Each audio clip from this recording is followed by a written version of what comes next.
Welcome to the Blazing Nation.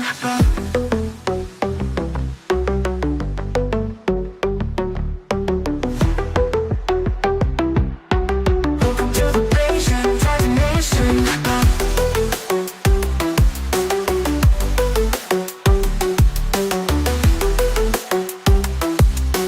Welcome to the Blazing Nation.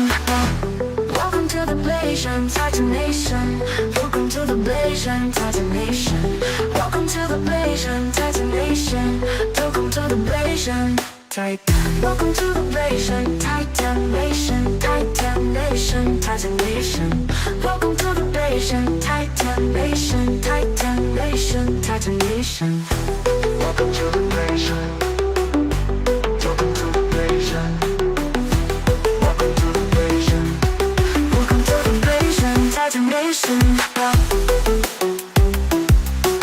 Welcome to the Blazing Titan Nation. Welcome to the Blazing Titan Nation. Welcome to the Blazing Titan Nation. Welcome to the Blazing Titan Nation. Welcome to the Blazing Titan Nation. Welcome to the Blazing Titan Nation. Welcome to the Blazing. Welcome to the Blazing. Welcome to the Blazing. Welcome to the Blazing Titan Nation.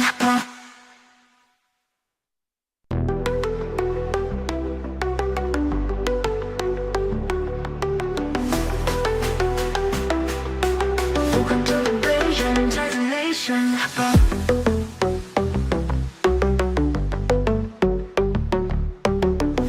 Welcome to the Blazing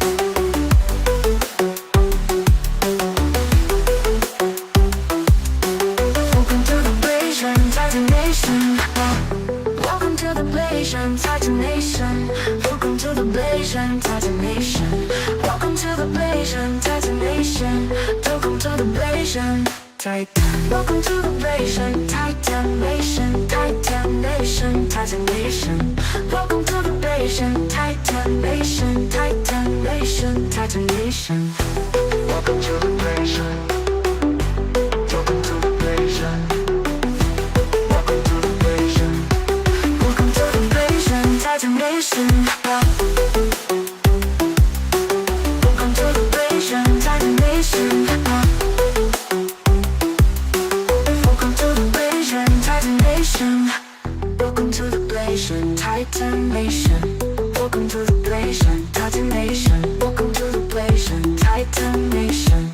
Welcome to the Blazing Titan Nation. Welcome to the Blazing. Yo! How's it going, everybody? How's it going? I know ads are playing right now on Twitch. I know, but this is a special occasion. I just want to set everything up. Want to make sure everything's all good.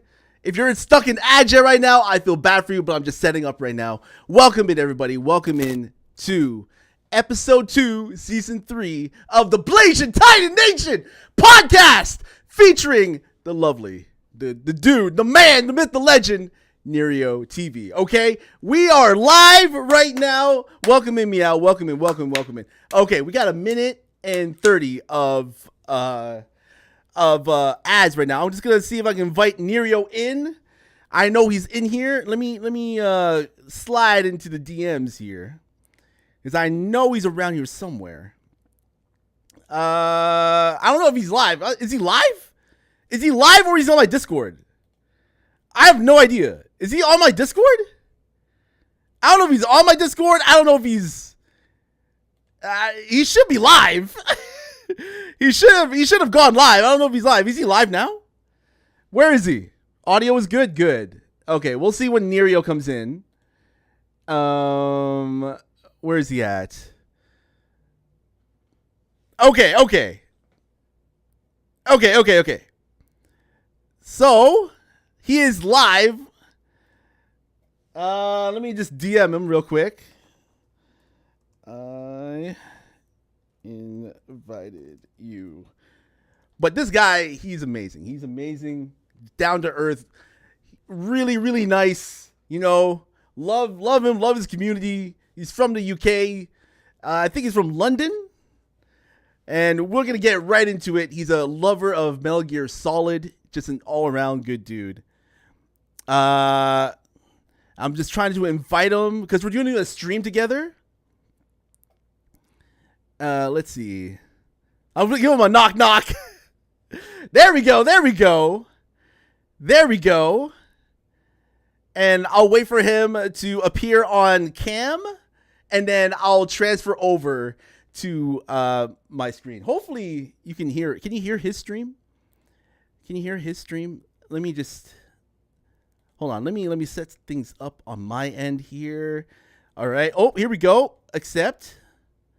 Something went wrong. What do you mean something went wrong? Huh? It's a chat shared together. Okay. Got it. Okay. We can't hear.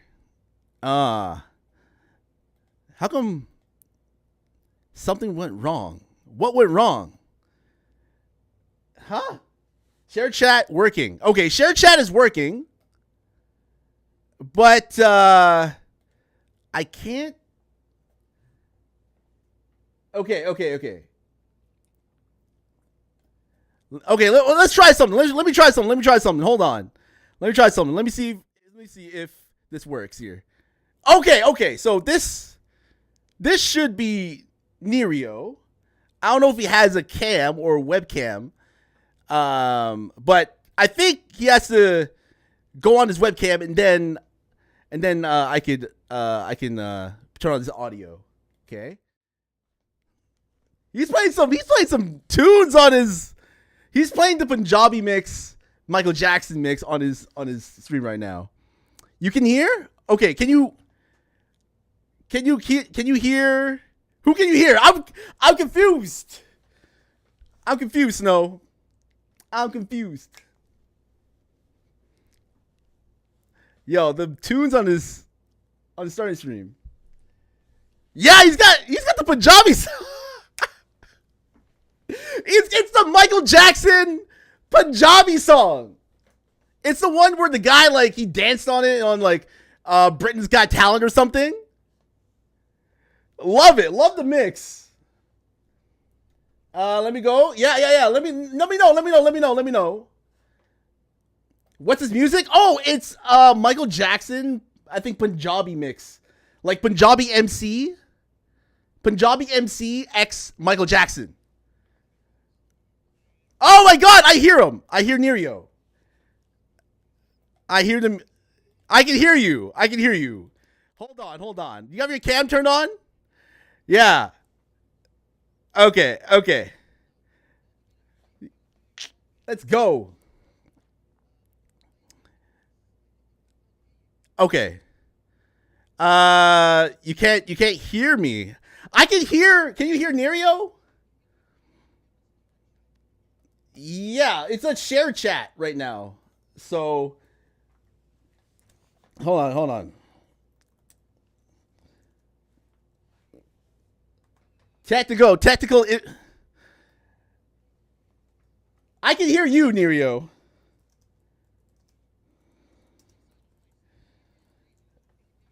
Yo.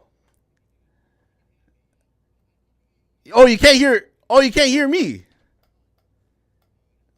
Okay. Is this something on my end? Let me see. Let's see. Yeah.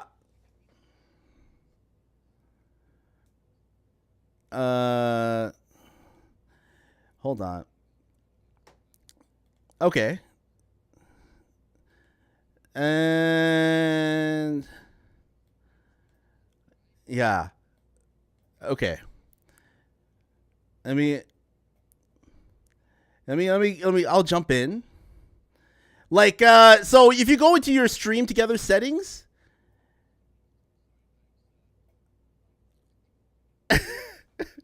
it's all right. It's part of the process. Same with me. Oh, we can hear you. Oh, you can't hear him. Okay, hold on. Let me see. Okay. If I go to stream together, It should be. There we go. And okay, guest volume. Yeah, guest volume is up. I can hear him. I can hear Neerio. Yeah. Okay. Okay. All right. I don't know if you can you hear? Can y'all hear? Okay. Let me accept the call here.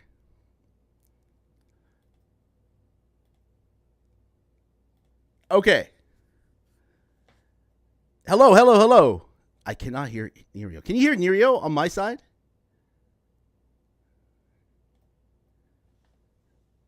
No, we only hear you. Hear me, Lord. Okay. Um. Okay. Well, shit.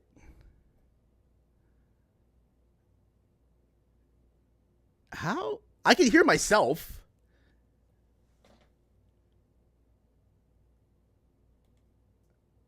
Okay. Hello. Can you hear me, Neerio? I can't hear Neerio. I cannot hear Neerio right now. Oh yeah. So what happened was Nova was in my stream. No, not my stream, but like in my Discord, and we did everything through my Discord. But we're trying to do something where it's like stream together. Where remember like when me and True X Storm did it? Like he was streaming, and then I was. Oh, you mean like on an audio call? Oh, I see what you're saying. Hey, what's up, Super Vegeta? How's it going? Okay, hold on. I cannot hear Neerio on the Discord. Oh, maybe because it's on his Discord. All right, hold on. Yeah, bro, I cannot hear Neerio. I cannot hear Neerio. Wait.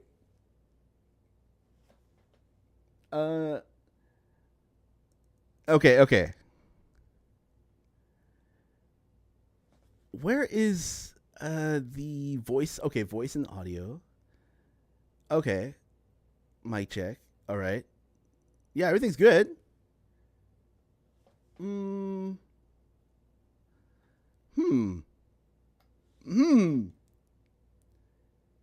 Headput output. Oh, headphone output.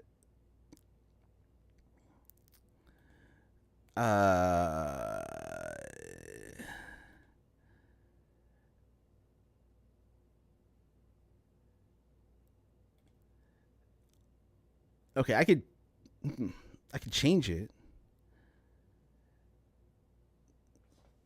Yeah, the output device is my headset. Input device is my mic.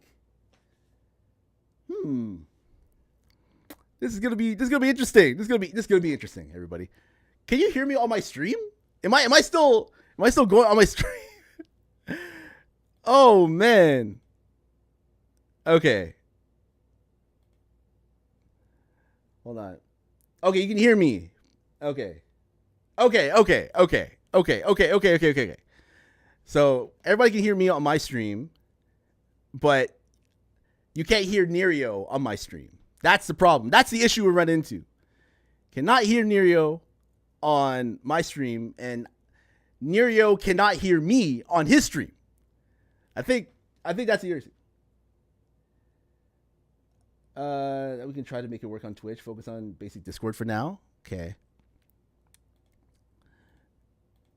Okay, you know what? I'm going to just here. Let me unmute that. Okay.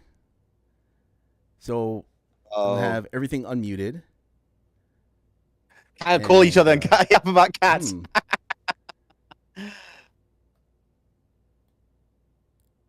Oh my god. All right, there's something weird going on because I can hear myself on this. Can anybody hear anything on my? We can hear. Okay, you guys can hear. All right, you guys can hear me. All right. Amazing. Can you hear me, dude? Okay. You hear? Okay. You hear him. You hear me and him. All right, that's a start. That's a start. That's a start. That's a start. Okay. But Blazing, can you hear me? Can Blazing hear me?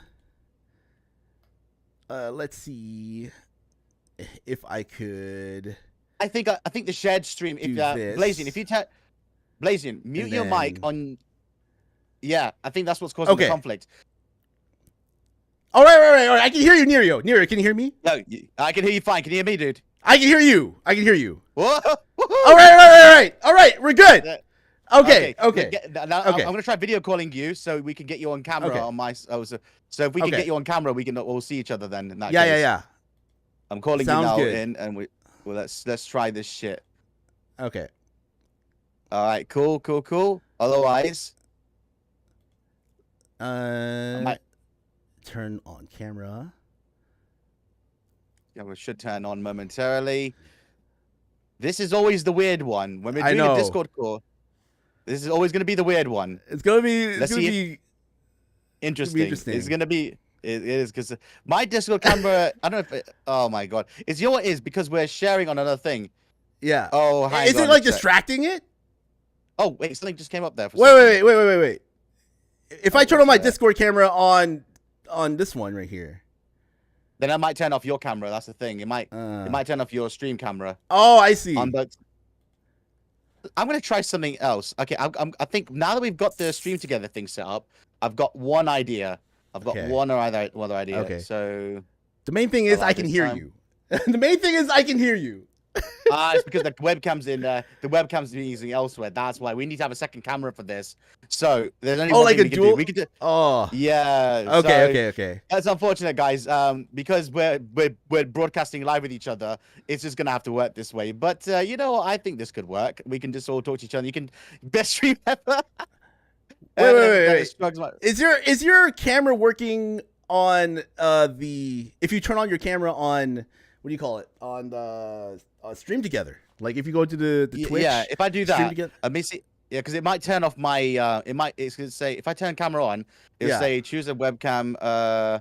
Elgato cam link. Let me try this one. If I turn this one. And if I press, because it's saying click allow your browser, you can change your selected camera anytime during the session. Choose camera in use elsewhere. It's because I'm in OBS right now. I'm streaming from OBS, so that might. Let me try. It shouldn't. It should be okay. You would think this, but no, it won't let it do it for some. Shit. Okay, so if I turn my camera off on. No, that's not going to work. We'll just talk like this for now, mate. I think what I'll do is I'll get your stream up on the side, and I'll get people to watch you. Like, it may be a bit of a lag. So there is one other possibility, my beautiful friends. So yeah, whatever works. Yeah, whatever works. Like turn the camera on. So let me see if this thing could work here. So if I go over here. Go to podcast game. Okay. Oh, there we go. And you can all see him. So this is Mr. Nation himself. There's Hello, going to be a bit of a lag on the. Yeah, you can see it. You can probably see him this way. Okay. There's probably going to be a wee bit of lag on the on this. So there is another option I could try. Let me see so we can see more of me. Let me do this. Okay, that should fix it now. If I turn off the Discord one and then extend this one over here. I am so sorry, folks, for the technical. We should have really fixed this before we started streaming. It's strange because you should be able to turn on your camera on. You would think that. You would think that. But here we go. Okay. So I think we've got a workable solution in here right now. Yeah, crop his Wait, face. wait, hold on. I'm just reloading. Is your camera on Discord? I've tried to do it, but because it's being used on OBS, it's look at this. So if you check out my stream now, I can see you, and if you want, you can just do what I've done. So just copy me from my Twitch, so you can have me on your screen as well. Holy smokes! Look at the two of these handsome fellas. Violet, my darling. I'll try that. No. Ouch. Oh, okay. Let me see if I could just do one last thing here, because I'm still kind of wondering if this could work. They should have made this work a bit better. I think. Yeah. I'm thinking if I turn my camera off on OBS, will it work that way? If I disable my camera here on OBS and I try the stream together elsewhere. If I go to here and let me see if I can. I'm gonna go to your stream real quick and then try to get you on. Yeah, see, me turning the camera off, it just won't let me select it because I'm currently logged in. Can't select your camera. Your camera may already be in use by your streaming software. Set up a virtual camera. Oh my God. Really? Yeah, it's not allowing if you go on your stream. Okay. I'm gonna try one second. If you go on your stream and then like that, and then I'm gonna try to capture it on my Streamlabs. Yeah, and then I'll try to post it in the background. That's exactly what I did. Yeah. So that's what I guess I'll do that. Because it's capture. I go back over here. And we're gonna do. There we go. So we are getting there, and Strugs and L. This is all part of the process, you know. It is truly. All part of the process, my friends. We're figuring it out. Okay, we are figuring shit out. Okay, exactly, my friends. Let's get a quick welcome in for everybody here because I've not been able to do that just yet. Hello, everybody. Welcome to NEERIOTV. Welcome to the Good Vibes Show and the podcast featuring my good friend here, Mr. Blaze the Entire Nation. But this is his show, ladies and gentlemen. He invited me over, and he is our podcast master here, ladies and gents. Go show. Try to be. Go show this wonderful man all the love in the world. He is an absolute legendary legend himself. So let's freaking do this, ladies and gents. Thank you. You're too kind. We've got a workable solution here, ladies and gents. I know the audio won't be in sync, but this will just have to do until we can obviously figure out a way to fix this shit. Which is kind of weird because I've seen so many other people do this. We're still here doing. I'm in full screen now. Okay, hold on. There we go. Let me put you down here. Meowsith, I know you're going crazy in the chat right now, but bear with me, okay, good sir? We are gonna get this. We will get this. We'll get there. Oh, look at him. We're getting some Inception mode here right now. This is turning into Inception. Okay. Violet, my darling, good to see you. Always a pleasure to see you. Gonna enlarge you like crazy here. I know. Oh wait, what's this? 18 months of hair-free, smooth skin. Oh yeah, no, we know what Mr. Blazian is advertising on his channel, eh? I don't want you like looking at my search history here, okay? Hey, Max Nerio. You know what? Hold on. You don't want to see my ugly mug on IMAX, my brother. And Baroque, welcome in. How you doing, mate? Good to see you, man. Okay. It's be a great old evening. It'll be a great old evening now. Hear me? Okay, hold on. Let me enlarge it here. All right. That's cool. There we go. That's good. That's better. All right. All right. Now I'm gonna fix you on my side. Okay. There we go. Oh, hang on. Let me put this in full screen. Hi, Poison. How you doing? There she is. Oh, and you know what? It's like, if you look at this, it looks like he's in the room. It actually looks like a weird. I'm like, hey, how's it going, Neerio? How are you doing? Whoa! Damn! Dang, bro! No wonder why you get all the ladies. Holy shit! Whoa! Look at this guy! Hey. Look at this guy! Oh! Whoa! Oh! my god. Okay. Brilliant. Absolute brilliance. All right. Is my stream everything look good? Everything okay? Everybody? Yeah, it looks. Is there good, any echo or anything like that? Like, let me know. I'm gonna post a picture of what I'm looking at right now. Yeah, do it. Socials. This is Socials, baby. Look at this. I'll send it to you shortly. But look, this is how big I am on this. This is how big I am on the screen right now. 1 second. Oh my god. Let me see. My freaking big fat face is on here. 1 second. Here we go. Look, this is what I'm looking at right now. You go see that. Look. Oh my god. Weird levels of inception going on here. Let's go. See, this is how we do it. You know, I do it. This is how we do it. You know what? Let's get some music. This is how we do it. It's Friday night, and I feel all right. Me and Neerio gonna go on this podcast all night. No, joking. Okay. All night podcast. Why not? We chilling. We hanging out. Yeah. Okay. Baby. Let's see. Hold on before we get started here. This is how we do it.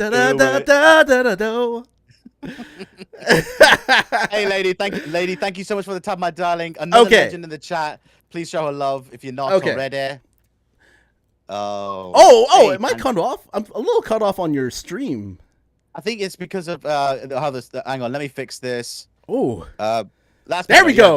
There we go. All right. How's it going, everybody, on Neerio's stream? How you doing? Hopefully you're doing good. Everyone on the Blazing Titan Nation, folks? How you all doing? All right.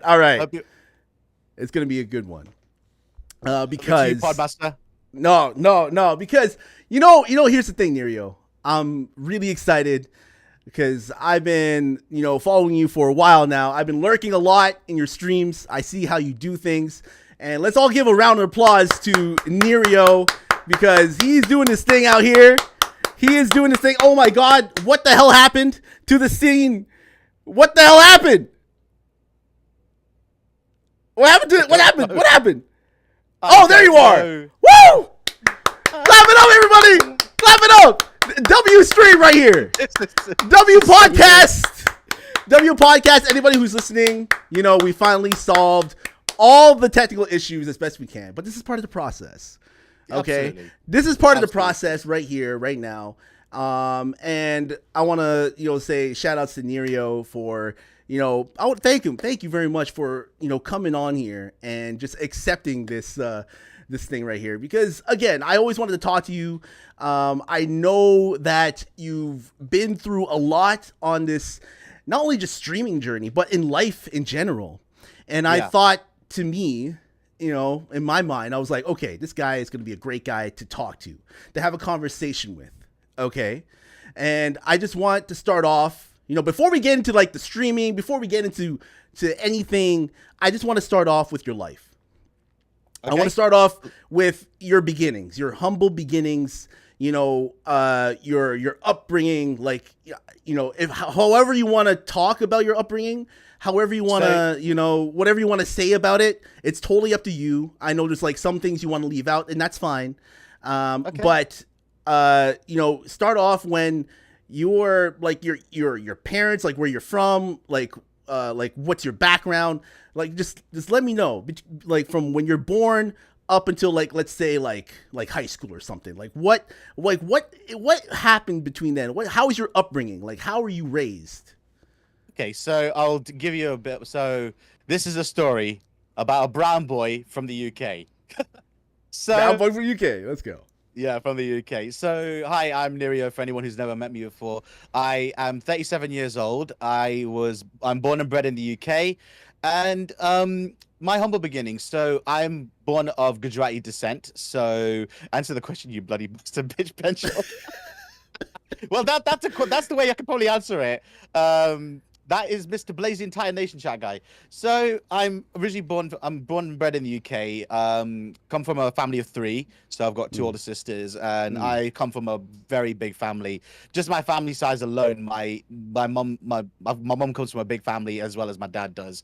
And just my family side alone, I think is about 130 odd, just to my family. So that's including my mom's brothers, sisters, my dad's brothers, sisters, their kids, their grandkids. So weddings were very, very, very, very big and very expensive. Oh, I bet. Our family members. Yeah. Oh, I bet. So, oh, I bet. I mean, yeah. So I think the other things that to tell you, I mean, I've always been like a dorky kind of kid, but I've always been like, always tried to be as as lively as I can be. I'm not a shy person, as you know. I was during secondary school, but we'll touch on that later on. And so I grew up like a fairly normal life, but I have to admit the best part of my upbringing, and my favorite part of my upbringing is my mom and dad. I don't think I'd be anything I would be without my folks and my sisters, especially because I've got my parents are. I think I would technically be classed as a first generation Indian born in the UK because I was born here. My parents they immigrated from Kenya. My parents are originally from Kenya in Africa. So they immigrated here over in the late 1960s. So we're all and then all my family came over here. Everyone pretty much immigrated. We don't have any family overseas anymore. Don't even have any family in India. So there's none of my roots over there or anything like that. Would love to go India one day. Never been. My dad's been, and so has my mum. Well, no, I'm not Kenyan. My mum and dad are. My mum is from a very small village in Kenya, and my dad is actually from Nairobi.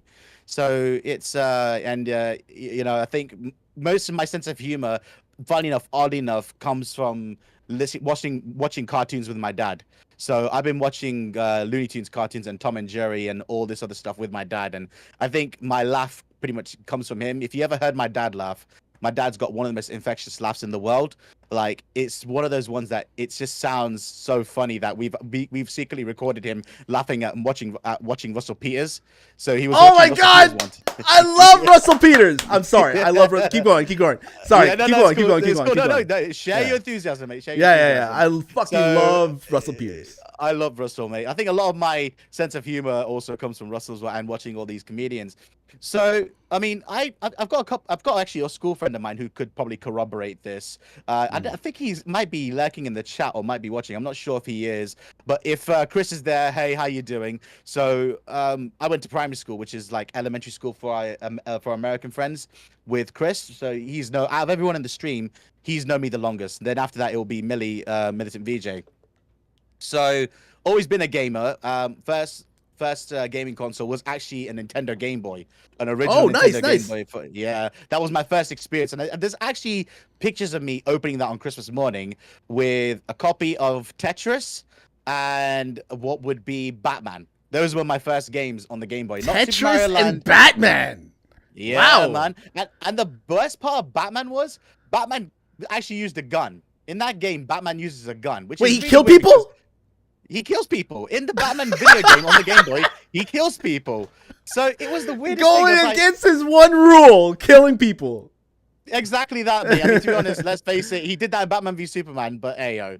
Wow. So then the other thing, then let's say, I mean, growing up through primary school was pretty normal. Like I had a pretty normal childhood growing up. I've always tried to be as kind as I can be. That's my motto, is to try and be as kind and as helpful and try and make as many people as I can smile as I can throughout the day. I've always had the theory that try and make someone smile in the day because you really don't realize how much that other person might need it. Even if it's a random person in a supermarket or in a bar or in, just someone walking past, just say something stupid. Just act stupid and do something and say something stupid. And, that would be me. Thanks, Eki. You don't know what the other person's going through. You don't know. Exactly. Like when you're walking by that person, like they could be going through some heavy shit and, you just don't know. You don't know, like it's like seeing a homeless person on the street. It's so easy to hate on the homeless person. It's so easy to hate on this person that's probably like screaming and yelling, telling you fuck you and throwing all this shit everywhere. It's so easy to hate on that person. But you don't know. Mate. Yeah, you just don't know what they've gone through.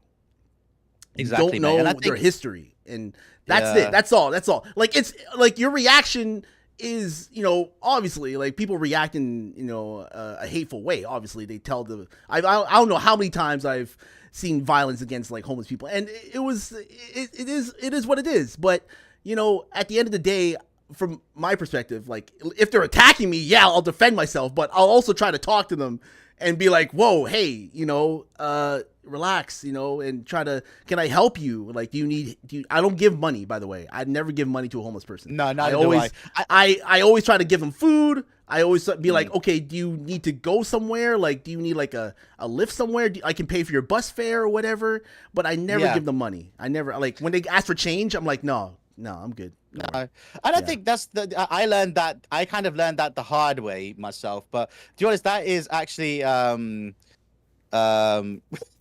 sorry, just listen to this. Loki, because Blazion looks a little smaller on the stream, he looks like a sign language translated for Nerio. That's actually funny. It's I can't even do sign language. I can't even do sign language. I can make myself bigger. But I don't want to. That was actually pretty funny. No, it's cool, man. It's cool. Don't worry. Yeah. So, going back to it. So, Mhm. like I said, I had a pretty normal childhood. I was incredibly shy, though, talking to girls. Talking to Oh. girls, I was incredibly shy. And I was, like as every school kid goes, oh, there's someone says, oh, you like that girl? You'd get really shy. Say, no, I don't. And then you just do that. And then basically got introduced to much more gaming as I was growing up. Got introduced to PlayStation and Metal Gear, Street Fighter, Tekken. Like I've always had some form of gaming lurking in the background of my life. But then you got to remember, I grew up in a time, right? And just like yourself, Blazion, as you probably will know, we grew up in a time, right, where our parents wouldn't care about the content that they were putting in front of us. Hell, our parents would put us in front of a TV and show us RoboCop and tell us to shut up. That's pretty much, how we kind of grew up. We grew up watching films like Terminator and RoboCop. We don't show our kids that these days. My God. There's no way our kids would. There's no There's way. no way, because we know we kind of know the end of how that turns out. But Yeah. I don't think the funny thing is, right? Like I feel like our generation was the last generation of kids that grew up. Maybe the next two generations possibly, but where sensitivity was nowhere near as high as it is now. Because nowadays everybody is so sensitive about everything that everybody says. Back in our generation, it wasn't like that. I mean, man. we used a lot of derogatory terms. It was growing bad. up. Yeah. It was bad. It was bad. I'll be on. So this is where it leads into my next part. I won't talk too much about the gaming elements just yet. Just as you're asking about my humble beginnings. Yeah. Then we had obviously then went to secondary school in in '99. Went and made some new friends. And secondary school or high school for our American friends, that is when things start to change. Like your whole view on life and everything starts to change. And I think your whole element of what you are really changes.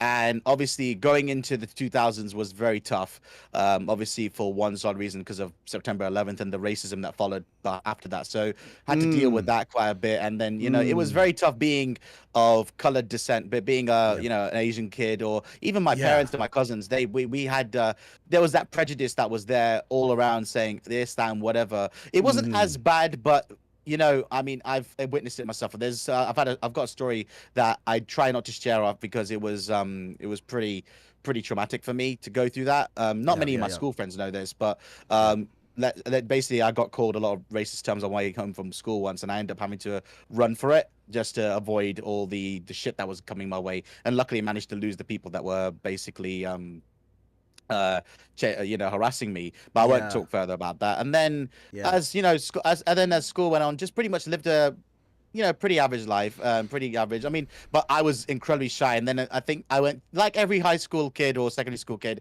you go through like moments of loneliness and moments of like thinking, who is my real friends? And then eventually you do find out who your real friends are in secondary school. And then I think I left secondary school and high school on such a high note. It was just nice to, bury old bridges, fix old bridges, and bury a lot of hatchets with a lot of people that maybe I didn't see eye to eye with. It was really refreshing that we were able to end secondary school like that. And the one thing that I think really did elude me quite a lot of was, and it still does. I'm 37 and I still elude myself on how shy and how bad I am at this, right? Like, is how shy I am when it comes to women. Like, when it comes to talking to women and going out on a date, this is the saddest thing that I'm about to say, right? I've never actually successfully asked anybody out and dated and be in a relationship. All the girls I've dated have actually asked me out. So I've Really? never had to do the hard. I've never had to do the hard work. Oh, wow. It's sad, but it's true. It's the saddest thing in the world, but it's Damn. actually the truth. I've actually not done the hard work, right? And I rate all the guys who do. I rate all the guys. I wish I was the catch, because if I was the catch, I would have been caught. I mean, Blazy and Kapoor, he's got the right hype man voice for it. Okay. I bet he can, Strugs. I bet he can. I bet. You know what? Poison says.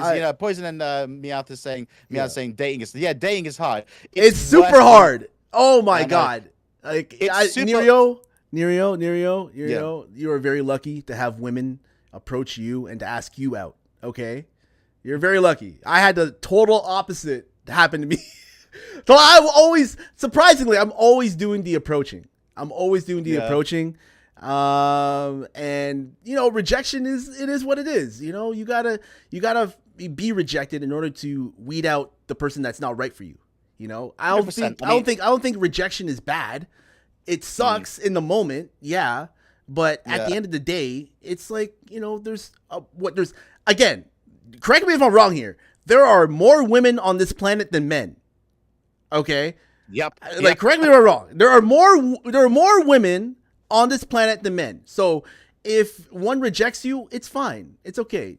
Take it, take the L, move on. They could be rejecting you for a whole bunch of reasons you don't know. Yeah. And just like move on from it. I don't know. To me, dating, I haven't been dating in like 10 years. So I've been together. Yeah, I've been together with my wifey for 10 years. And I don't know if you want to get into that subject, Neerio. Yeah, but with you, before we get into that, because I knew you were married before. But you mentioned that your family is Gujarati. You said Gujarati. Gujarati, yeah. Oh, Gujarati. Yeah. So is there like, is this like a thing where it's like you're in an arranged marriage, like your parents set you up with another woman? Like, is that a thing in your culture? Like, again, just tell me.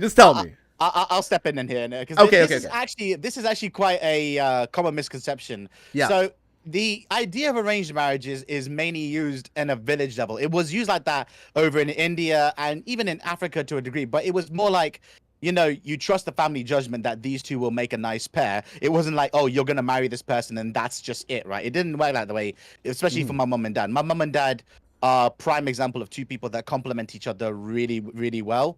Like, they complement each other extremely well.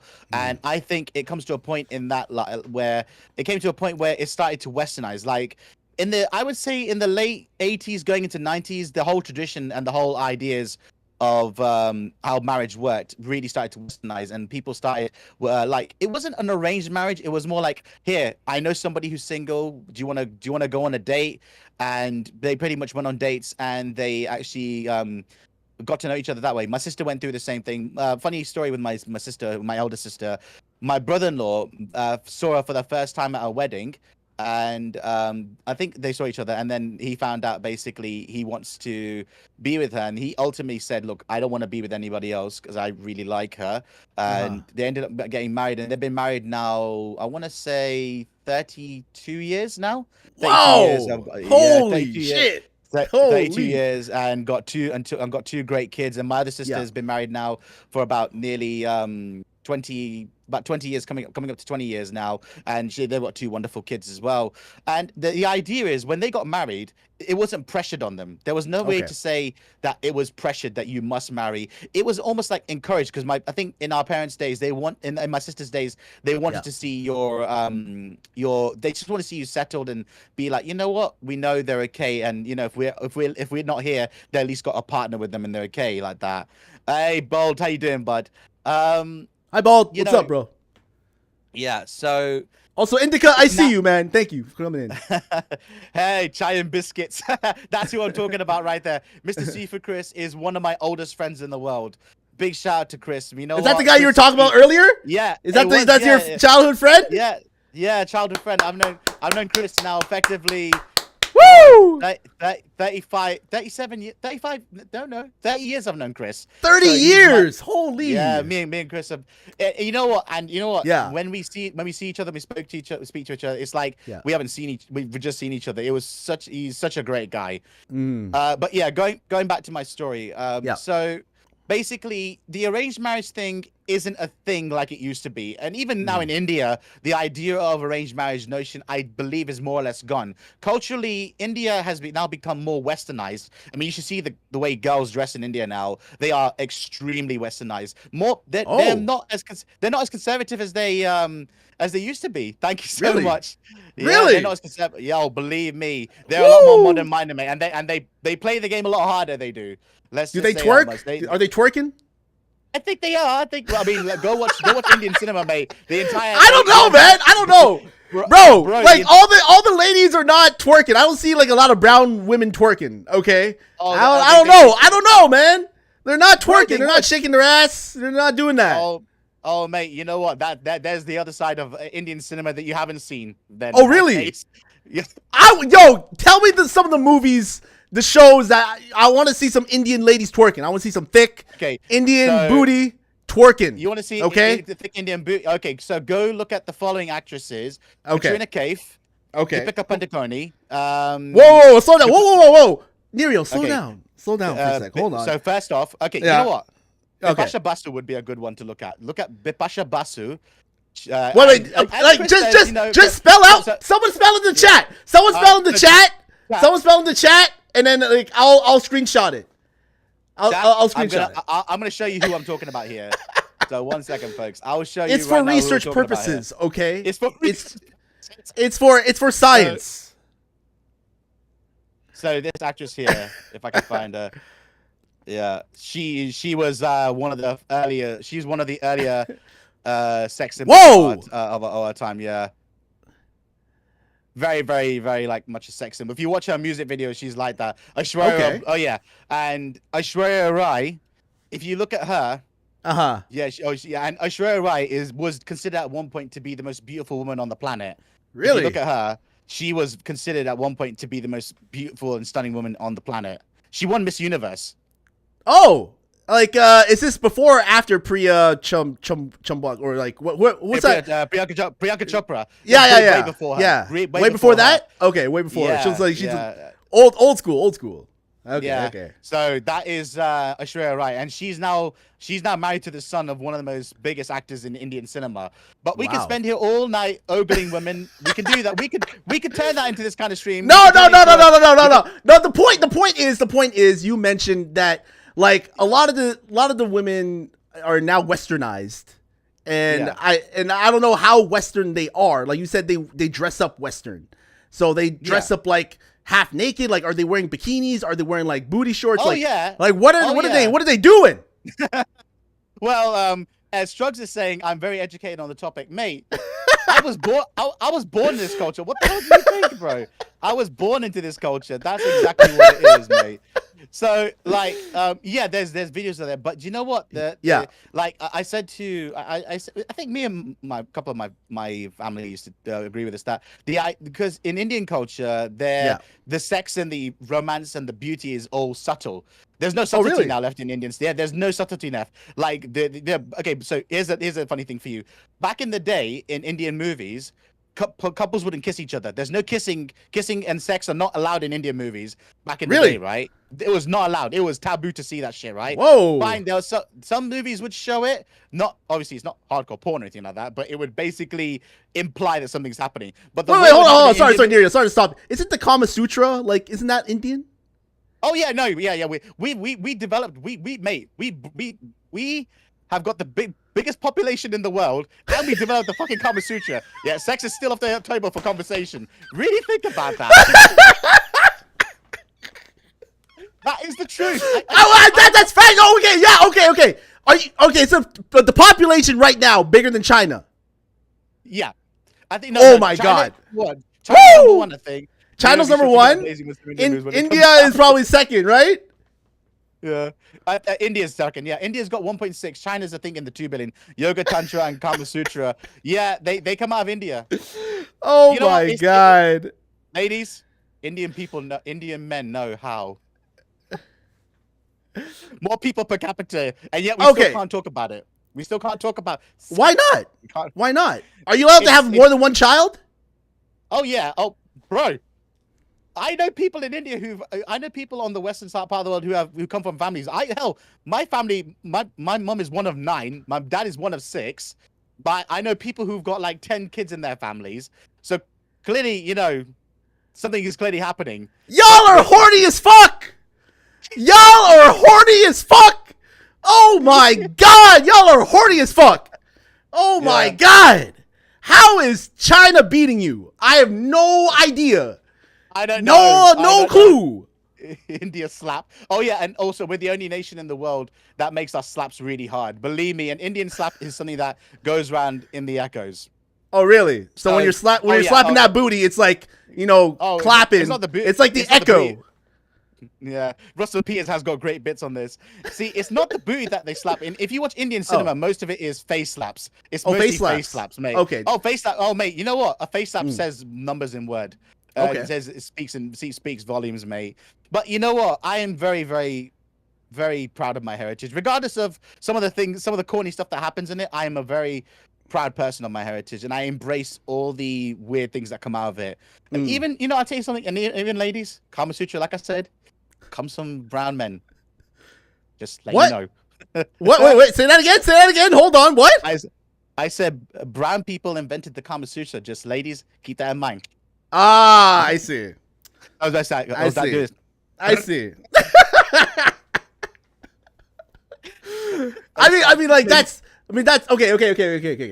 Okay, so in your culture, let's just go back to your culture here. Okay, so going back to like the whole marriages and stuff like that. So you said that it's not really a thing nowadays. It's just like you decide who you want to marry, despite culture. It doesn't have to be. It could be like someone from Australia. It could be someone from China. It could be someone from Korea.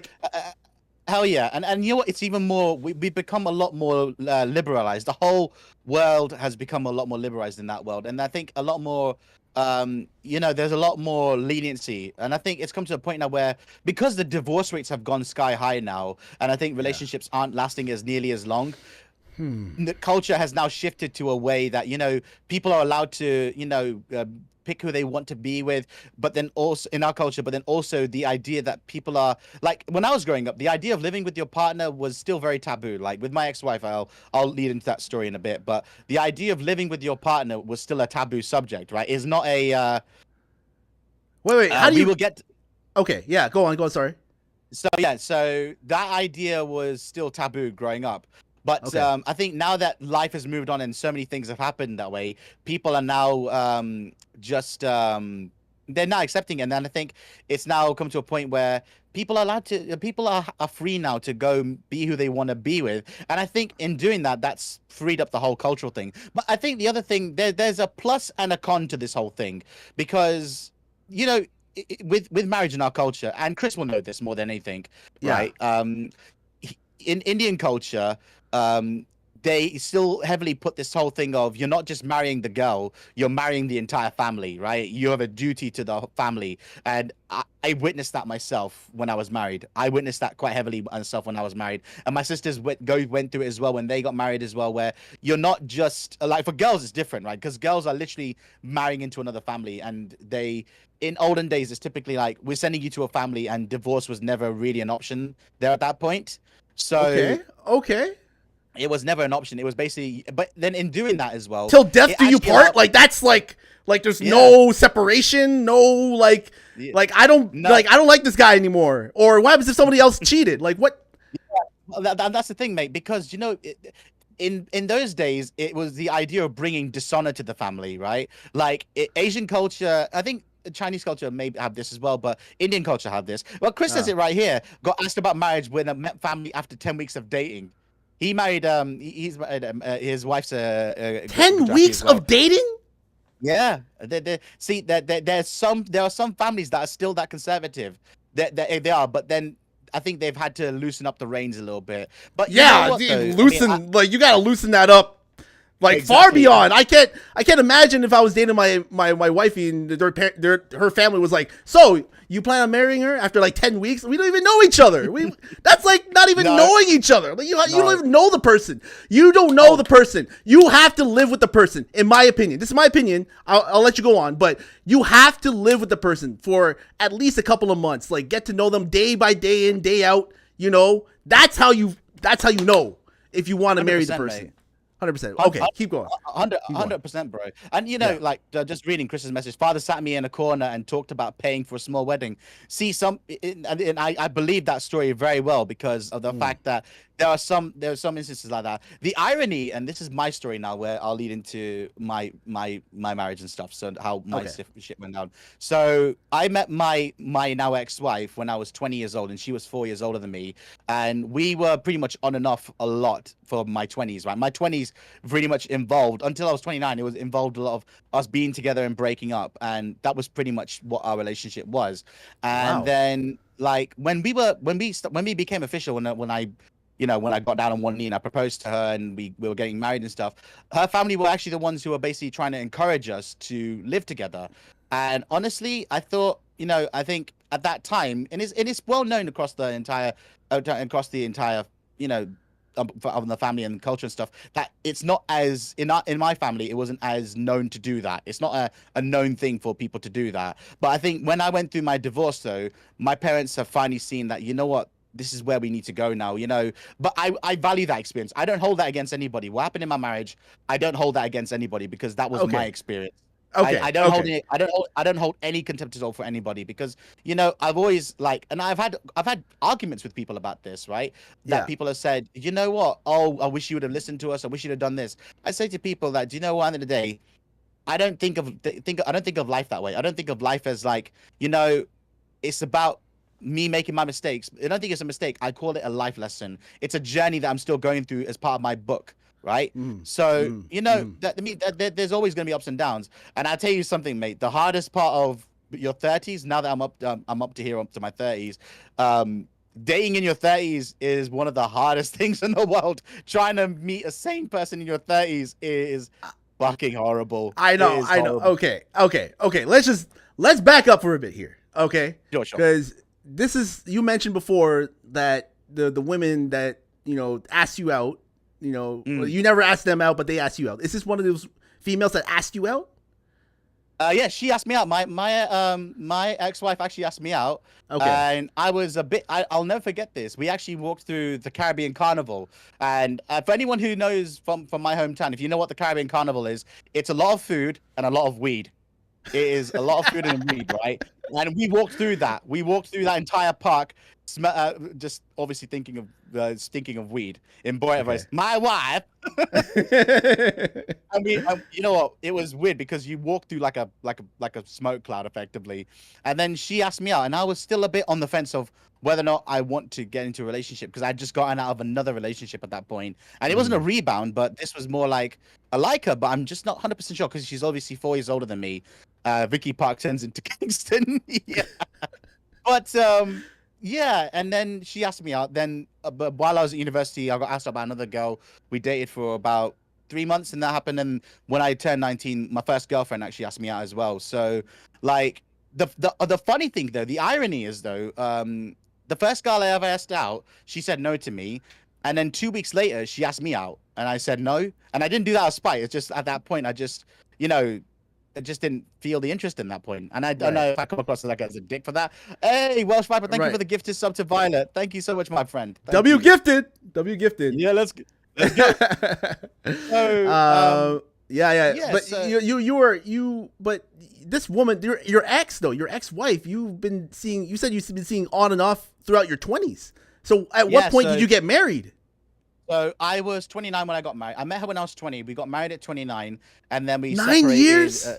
Yeah, we were together for a long time because I think with me and my ex-wife, it was long distance as well. So, ladies and gents, for anyone who thinks long distance can't work, it does work. Although, say that the fact that me and my ex we were in a relationship where she was from London and I was from my city. So about an hour, 2 hour, about an hour train ride to 2 hour train ride, but it's still long distance. It's not like I'm seeing her regularly. And, you know, she was my second serious relationship. They're like, I've dated 3 women, but my second, I did. Yes, I did. Mate, I would be very remiss if I didn't see my ex-wife for 9 years. I would just turn up on the wedding day. That would be pretty fucked up. But I don't like, this is a hard take for me, but I feel like in the beginning, you know, like you shouldn't, I don't know. This is just me though. Like if you are in a long distance relationship, I don't know if you should get married. I don't know. If you're seeing each other for 9 years and you mentioned that you've like been going on and off, and it was like, you know, like did you during that time were you feeling like, did she say anything about marriage? Did you like, how did that whole thing come up? See, marriage for me was always like, I grew up under the idea that marriage was going to be it's an end all be all thing. Like it's typically what everybody does, right? In my upbringing, especially for Asians, like, you know, you meet somebody, you get married and you have like kids, you know, there's like the typical thing to say that. But the thing is, we did long distance for 5 years and then she moved to because she's originally from my hometown. She's not from London. Oh, she's like from the same culture. She's from the same culture as you. Like she's from the same culture and from the same city. Okay. We grew up in the same city. So she moved back here and then we continued our relationship. But our relationship was on again and off. It was on and off because I think there was a lot of like doubt of where we were going to be in the future. And I think I was still maturing as well as a man. I was going through my maturity. Because let's face it, there are not many mature 20-year-olds who are like, I know a few, don't get me wrong, but in my age, I was still trying to figure out who the hell I was. Because like, you know, I left uni halfway through and then I started trying to go for work. And, you know, it's, 9 years is on again, off again. It is exhausting, believe me. And I know that. But, you know, because we were so madly in love with each other, right? It worked. Because, you know, for a relationship to be lasting that long, something real has to be there. And we're not, and she's not like a gold digger or anything like that. Nothing like that. Because I didn't have any money. If I had money, that'd be a different story. I didn't have any money. Only now I'm at the stage now where in my career I'm actually starting earning good money now. But we were in it because we wanted to be with each other. But, you know, let me tell you something, folks. And this is for any person who's in their relationship. Hey, what's up, JD? Right? I see you. I will not be there.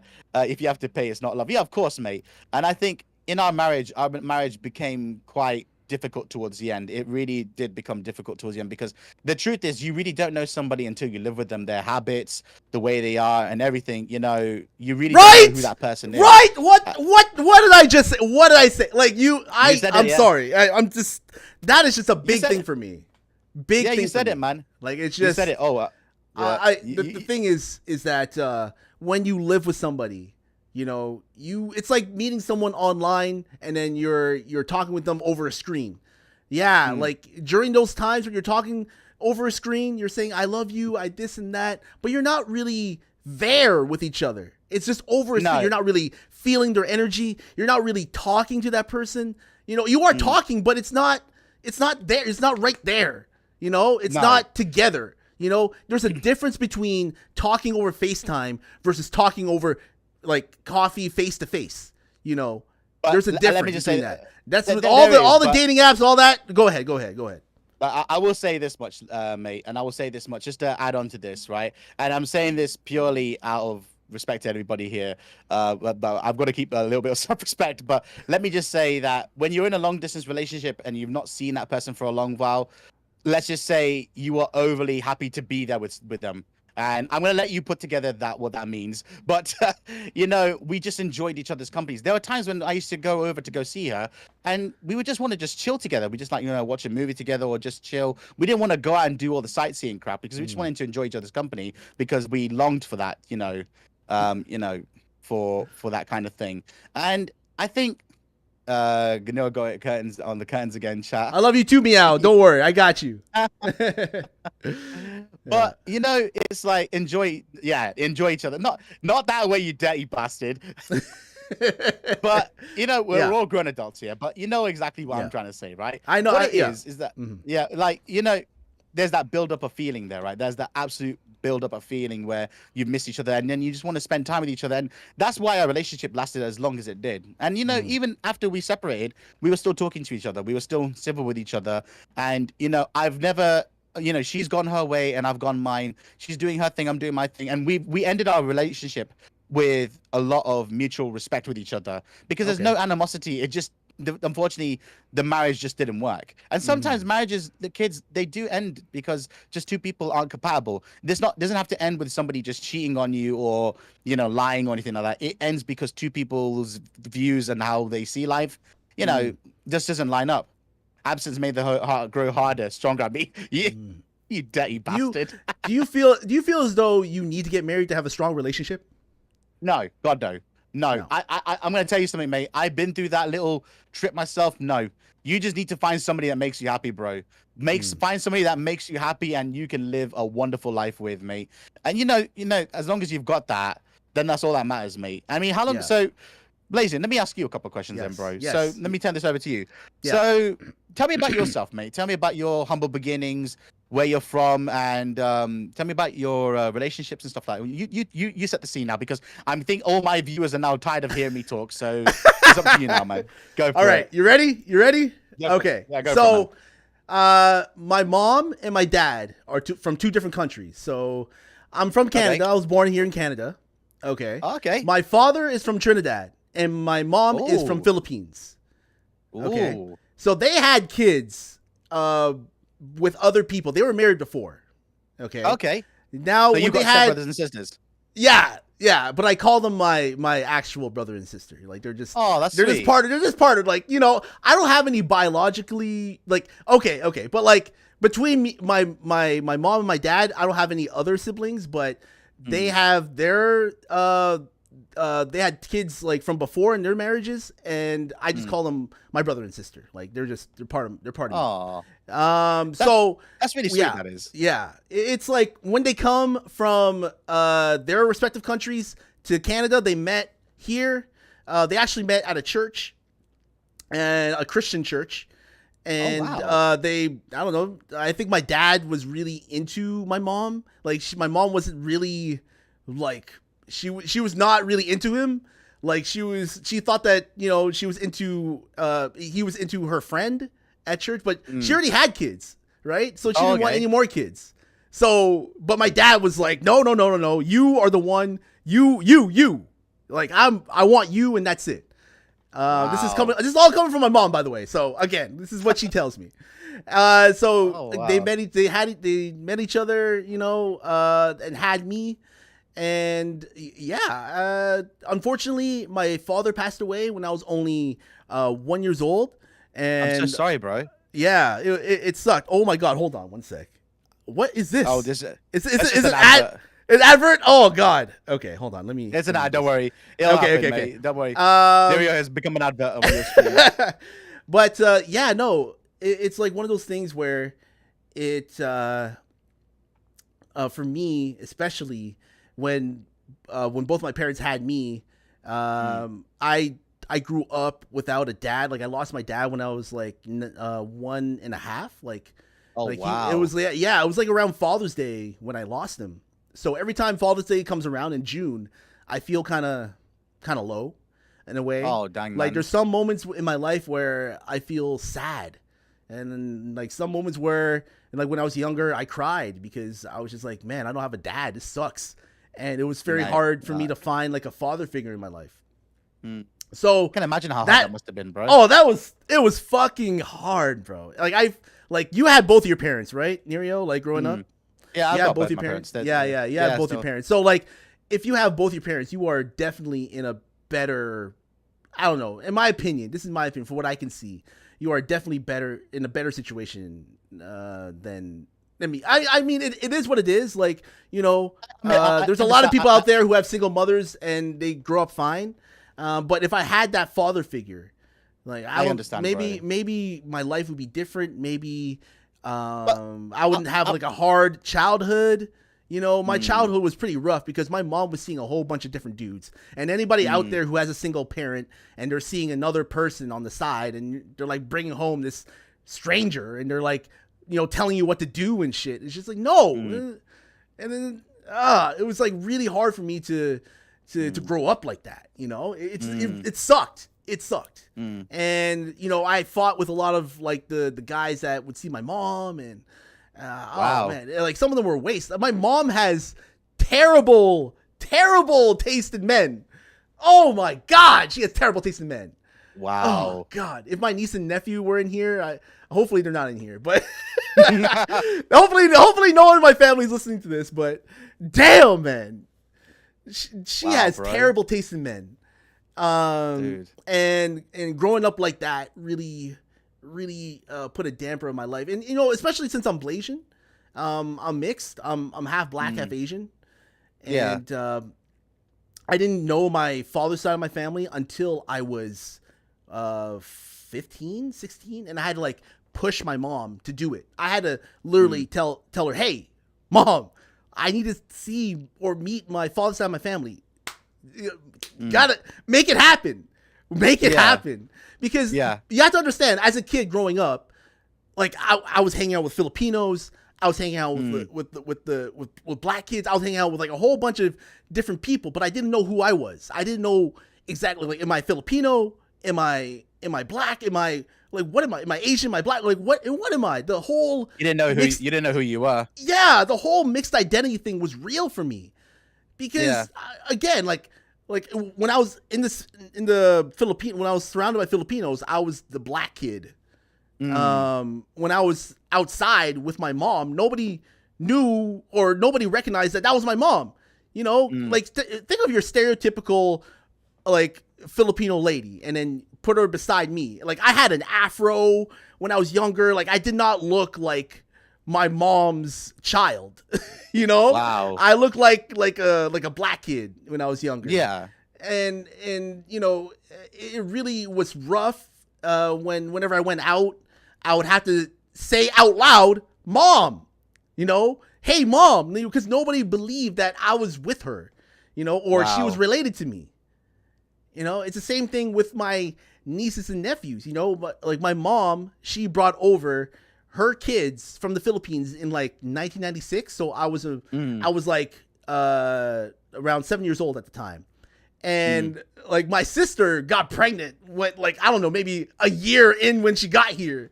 Oh, so wow. Yeah, she just came here from the Philippines and she got pregnant. It's not, I mean, like my sister is beautiful. She still is beautiful. But back then she was a like banger. She was like, oh my God, she was so beautiful. And I can see why a lot of guys liked her. Yeah. So it was hard for her not to get knocked up. But when she did, like, it was like, I was an uncle at like 7 years old. And at that time, you know, my mom was working. The only thing that was babysitting me was video games and TV. Like you said, Neerio, like I would like go outside with my friends. We would go outside as well. And like, you know, back in the day, Neerio, when if you wanted to invite your friends over or if you wanted to do something, you had to pick up the fucking phone and dial a number. Yeah. Remember those days? You remember? Those I know. It's wild, right? It's fucking wild. You had to fucking look at the list of numbers of your friends and you'll take off the phone that dial. Like you remember the circle one and there's like the one where you like press buttons. Can you imagine that? Bro, can you just like? Let me tell you. I know, crazy. Let me tell you something, mate. Our generation. I know I'm not trying to say this to sound like an old fuddy-duddy. I really am trying to be respectful here. But our generation is one of the last generations of kids that learned to memorize phone numbers. Like, I still remember phone numbers. I can't remember my own number now because I've changed it. I can't remember my... I can remember my home phone number. My home phone, because I did it so much. I dialed it so much for my other friends' houses, man, when I was over. You know what, I still remember my cousin's mobile number from 2005 because I had to dial it whenever I wanted to ring him on the home phone. And there would be days like I would just want to talk to him on the phone for like 5 minutes because you all had to wait after 6 o'clock when the phone was free. Then you could go stupid with your phone numbers.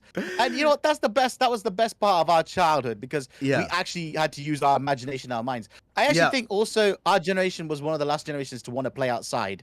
Yes. I'm not sure many kids nowadays, like under the age of 20 now, would want to go play outside. Like my nephews did and everyone, but I don't know many kids nowadays who want to be outside and play outside in the street like we did. You know, it's those iPad kids now, the Minecraft kids now, the Fort Booty kids now. It's like those kids now are taking over and they rather stay inside. But you know, it is what it is. Like the parents now are pretty lazy because okay. Like I don't know about your generation. Sorry, our generation. But like the future generation, like the generation now, like they have to be supervised. Us, we did not have to be supervised. Mate, our parents would. Yeah, what supervision, bro? We knew it was like when the lights turn on, when the street lights turn on, and it gets dark. We know when to go home. Like our generation was like, we had to go home, and it's like it's nighttime now. You know, we gotta get ass inside. You know, I don't know. As a shooting like game we did not need supervision. We didn't, mate. You know, I think Big Stand By Me was kind of like our blueprint for how we grew up, right? You know, we went on adventures. Our generation, we weren't going out to find dead bodies. Nothing like that, kids. We weren't searching for dead bodies. We were just going off and having fun. Like, you know, and not that kind of fun. Some kids did have that kind of fun, but it wasn't that kind of fun. Okay, sorry, Violet. Not all. Okay, not all parents. Okay, sorry, Violet. Go ahead. But you know, it's just different. It's the good old days. Hey, Ricky, how you doing? Like it really was. I think times have changed so much now, and I think like nowadays, I think there's another sense of danger. I think nowadays because of social media has changed the entire world now. I mean, this is the other thing. I just want to say one last point, right? We are the last generation of people that grew up with famous singers that didn't need social media to blow up, right? And I'm talking about the one and only Michael Jackson, right? Michael Jackson became the king of pop without fucking social media, right? No social media, no text messages. He became famous on radio play and performances. Same with Prince. Same with Queen. These guys all became famous. The Beatles. Keep it going. The Beatles, Rolling Stones, Jackson 5. Yeah. You know, what's it called? David Aerosmith. Aerosmith. Yeah. Guns N' Roses. All these guys became famous. Yeah. Off Pete Michael Jackson. I love it the second I mention Michael Jackson's name, right? Because I'm a huge Michael fan, right? I love the second I mention his name, you always get a mixed crowd of people coming in. Barry White as well, you get a load of people coming in. Either you love Michael Jackson or you hate him, right? You're always gonna come up with two different camps for this. I think there's like the people who don't like him because of his personality and what he does outside of music. But when it comes to the music, you can't knock him for the music. I mean, you know, if you separate, like if you don't like an artist because of their personality, okay, cool. But recognize their art, recognize the fact of how much effort he puts into this art and his music, and there's no denying it. There's no denying. You gotta remember, I don't like Gary Glitter. I mean, I know the whole Gary Glitter scandal because I was working at PC World when that happened. Mystique is huge. No longer have the mystery of personalities anymore. Prince and NJ. Yeah, because you know the problem is people. Yeah, you know, everything's just gone now. They were the masters of their craft, mate. Like you look at people like, but you look at bands like Linkin Park and Metallica. They were the last few bands that really became famous before the advent of social media. Then social media came in like maybe like the 2007, 2008 range. Now you look at all these singers like Taylor Swift, Ed Sheeran, you know, what's it called? So many other people. Lady Gaga? You got Drake, Lady Gaga. Well, Lady Gaga, I'd say right before social media blew up. Okay. Like Freddie Mercury is the ultimate talent. Oh, you know what? Gotta love Freddie. Freddie Mercury from Queen? Yeah, Freddie Mercury is the real life. Is this just fantasy? Caught in a landslide. No escape from reality. Open your eyes. Look up to the skies and see. All right, by never the way, mind. Sorry. This is not karaoke. This is not karaoke. Before we Okay, get go. back Yeah. into it, Go ahead. Chris has just mentioned something that we all have to say together. Chris, because he's just mentioned Charlie Murphy's Prince story as well as Rick James' story here. Oh, from the Chappelle Show. Yeah, from Chappelle. We gotta say one thing here before we do it. Yeah. I'm Rick James, bitch. Let's say it together on 3. All right, 1, 2, 3. 3. I'm Rick James, bitch. I'm rich, bitch. I know Rick James didn't say that. I can quote Chappelle Show all day, every day. It is such a great show. Oh my god. I'm bleeding out my chest, Charlie Murphy. It was an accident. Don't forget your by Rick James. Guys, if anyone who's uneducated of what Rick James and this Charlie Brown thing is, type in Charlie Brown, Rick James into YouTube. Thank us later. Yeah. You'll thank us later. It's Brother funny Darkness. as fuck. It is funny as fuck. So going back to you, right? Let's Yeah. go back to you. Let's talk about you, man. Yes. Tell me a bit more. So you were telling me about your family and your upbringing, and then you brought up your sister, Yes. and then conversation Yes. kind of went adrift. Yes. And that's okay. You know? So when I was growing up in the 90s, right? I left off on the fact that we had to dial like phone numbers, right? We had to pick up a phone if you wanted to invite a couple of friends. There was no texting. Yeah. Like MSN Messenger wasn't a thing. Internet wasn't a big thing. It No, was it all wasn't, no. dial-up. Remember dial-up? Dial-up yeah. internet with all the like all that Yeah. noises and Yeah, that I annoying remember. sounds. Oh my god, it would piss my mom off so much. But like, and then taking a week to download a porn video. That's a real thing, ladies and gents. a week to download a porn video. I did not. You know what? I did not even recognize like pornography. Like it was not until like the 90s, like late 90s, until like late night shows with like softcore porn. Like I don't know, people like Red Shoe Diaries. Everybody remember Red Shoe Diaries? Or like the beginnings of hentai, like, Oh my God. or when like when you first watch like an adult anime movie, like Ninja Yeah. Scroll. Who watched Ninja Scroll here? My God, Ninja Ninja Scroll was. Have you watched Ninja Scroll, Nerio? I remember Ninja Scroll. Bro, yeah. Ninja Scroll was the first ever time I ever saw like a Japanese samurai lord doggy styling a Japanese chick, like in cartoon. Like I never knew cartoon sex existed until I watched it, and I was young. The first I time was young. That was messed up, man. Yo, for UK Oh my Channel God. 5 Friday. Yeah, so in the UK we've got something called Channel 5, and Friday night movies always used to be very blue. They were they were very hot back into those days. Now you tell me you didn't watch them. Tell me. Poison. I did not have AIM. I had AOL Messenger. I don't know if that's the same. AOL Messenger. Yeah. Violet's mentioning LimeWire. LimeWire was. Oh, LimeWire, Kazam, FrostWire. Morpheus. Who remembers Morpheus? Morpheus. Is that another one? That sounds familiar. Yeah, Morpheus. Napster. Who the fuck remembers Napster? Oh my God. Oh my God. If you don't, remember Napster. I remember Napster, but Oh. I remember the CDs they used to give you just to install the damn thing because it was passive legit. Napster was the original. That's right. And oh my God. Those were the best times. Strugs' comment just caught me. You were watching cartoons whilst Neera was watching slapping videos. Hell yeah. I mean, like it's different. It's different. Like, you know, I grew up in Canada, and you know, back in the 90s, like I did not have any supervision. Like I said, my father passed away when I was 1. My mom was going out to work. It's leaving me at home. She would like say, I'm serious. She would say, "Here's the key. Lock the door. Don't let anybody in." I'm like, okay, cool. And all I had like was my N64, which, thank God my mom got that. If my mom did not get me an N64, I'd probably be in so much trouble.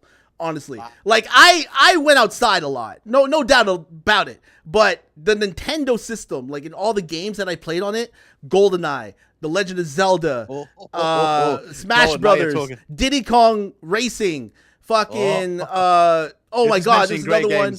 Yeah, really great games. Star Fox 64 with the Rumble Pack. Ooh. Like, yeah, Star Fox. remember the days? Yeah, Nerio, remember the days when you had to play N64 games with a fucking Rumble Pack? Yeah, I Like, remember them, yeah, dude. kids I never- nowadays are I never had spoiled. N64. They are Oh, spoiled now. I It's know. all built into the fucking controller. No, we had to get a separate accessory to plug into the fucking controller and like play it while we're going on in the game. Like if something was rumbling, if you want to feel the rumble, you had to insert that huge ass chunk in the back of the N64 controller. It was wild. Well, this is one for you, mate. Kids, we had to work very hard to get our vibrators. You know that.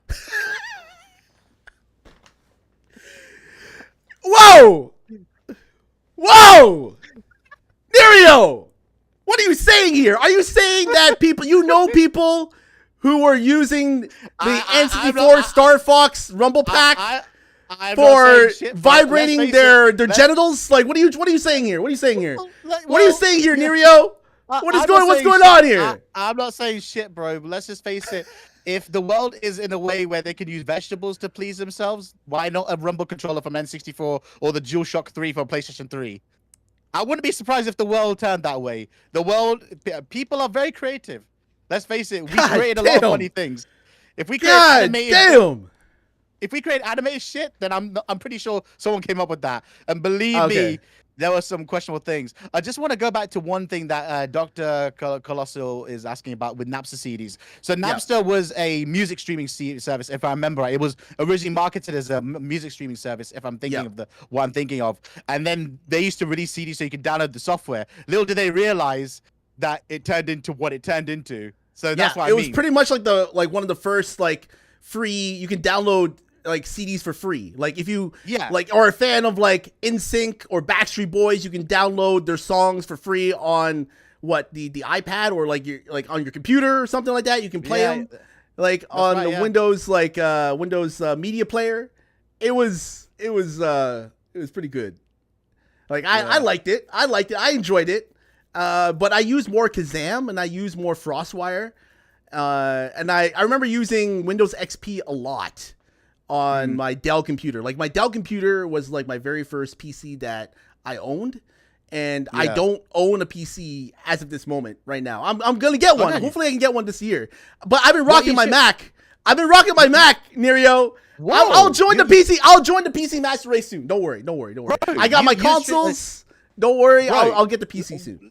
Let me just touch on that for a second. Yeah. The fact that your stream looks that good on a Mac, that's impressive, bro. That is impressive because I used to stream off a Mac, and my Mac was okay, but since I upgraded to PC, my stream just looks looks a lot better. But I'll be honest with you, the fact that your stream looks that good on a Mac, mate, I give big salutes there, man. And you know what? Like I said, everyone, you don't need to have the biggest rig to be an epic streamer, because I'm not. And I've seen some people out there who don't even stream with a camera, so you can fucking do it. There was a black market in our school for burned CDs, Eminem and Linkin Park. I remember those. Oh, yo, Eminem was the beast back in the day. Eminem. I loved Eminem. Marshall Mathers LP will forever live on in my heart as his best work, though. Mac and his bodyguards. Thank you, Shrugs. I will definitely be joining. I speak on behalf of the incoming. We welcome you to the clan. Yes. Yeah, I'll definitely be joining soon. Yes, of course, brother. And, you know what? So carry on, please, mate. So carry on. You're talking about like N64 and stuff. Yeah, N64. So growing up, again, like that was my babysitter. That was like the thing that mostly like made me not get into trouble. So I'm just thankful that my mom bought me it. It was expensive at the time, and I remember my first console was a NES with Duck Hunt and Super Mario Bros. Like that was like my shit, and then I got a Super NES with like Super Mario World, and then when the advertisements came out for Super Mario 64, and you can see Mario run around that 3D world, I don't know if that was revolutionary for the time, Nerio. I'm pretty sure it was. I'm pretty sure, mate. And Mario 64, mate. Mario 64 is often deemed as one of the greatest games ever made because of what it did for the industry. Because we had 3D open worlds, bro. And by the way, take it easy, bro. It's the first 3D open world. Like literally, like what other 3D open world came out at that time? Yeah. It's Like- true, and you know, Mario was, you know, Super Mario. It was revolutionary for that time before that, and then he became a bigger thing. I mean, I don't know if you know this, but a sealed copy of Super Mario Brothers went on. You ever heard of the TV show Porn Stars? Porn stars? Like, not Oh, porn Pawn Stars. Pawn Pawn. Stars. You Yeah. made it sound like porn. Because that's the way us Brits will say it. Okay, we'll mix Really? the porn for the pawn. Pawn? Pawn Star. Porn star. It's like, I'm sorry. Maybe okay. Sorry, Neerio. Yeah. There's a lot of yeah, you UK. see- no, no, yeah, like no, okay, no, pronunciation. I I apologize. I apologize. No, it's All cool, right. because let's face it. Okay. For us Brits, we don't use that word at all. We call it second-hand shop. That's what we call it in the UK. For you guys, you call it a pawn shop. Yeah, pawn. Yeah. The way my British terminology came out, it changed as pawn shop. Oh, But it's the way my dad's pawn shop. Pawn Very shop. posh. Pawn shop. Pawn We shop. can teach you Oh. UK folk. We can That's- teach you that's- British that's chat, right? We can teach you Yeah. British chat, right? Oh, I So, got some. Okay. Well, I'll finish off my story and then we'll go on to like some Yeah, British finish your slang. story, mate. Go on. Yeah. Yeah. Okay, so after all that in the 90s with like when Super Mario came out, that was it. Like N64 was my console until the original Xbox. So I wasn't a PlayStation guy at all. Like I skipped the PS1, I skipped the PS2. I was stuck. Oh, I was stuck wow. with I stuck with the Nintendo 64 and the original Xbox. I didn't get a GameCube. Oh, wow. So I skipped that whole generation, and I got a 360. And then my first PlayStation console was a PS3. But my upbringing, wow. like when I got out of like high school, again like yourself, I was confused. You know, I was in like complicated relationships with women. Like at the time, you know, I was like, I didn't know. Like some moments where I'm just like, why did she reject me? Okay, cool. Like I thought we were in a serious relationship. Oh, she want to be friends with benefits. Oh, like all this stuff. So before I met my wifey right now, like I was in that weird funk, and after high school I went to college for media arts, just like as a thing to, because I was interested in the arts. I was interested in like just being kind of like in that art field, you know. I didn't know Oh, what. wow. Yeah, I didn't know what it was. Like I was just interested. Like I knew it was in high school. You know, when you're in high school, you they're trying to like figure out, okay, what do you want to do? What do you want to do in life? What do you want to do? What do you want to do? What do you want to do when you leave high school? You know, and one of my things was like we had this course in high school called communication technology. And you can work with cameras and stuff like that. I'm like, okay, I like cameras. I like anime. I like movies. I like video games. Okay, let me see what I can do with this. And you know, I remember editing a whole bunch of like silly videos, and then you know being interested in it, and then like going on into college after high school, and being interested in taking a course called media arts, and like trying to get something going with that. Then I think like around like year 2 of that program, I decided to become an actor. I don't know. I was interested in acting at that point. Yeah, I was interested in acting at that point. And like some of my buddies were like moving out to Vancouver because they didn't like the course there. They're like, we got to go to Hollywood North, as they say. So in Ontario, it's like a lot of things weren't being shot back then. This is like back in like 2010. Okay. Okay. So like back then, it wasn't, a lot of things weren't being filmed in Ontario. So like we got to go to British Columbia, because British Columbia, you know, a lot of things are shot there because it's like above California. Okay. Yeah, it's above so that Vancouver, above that state.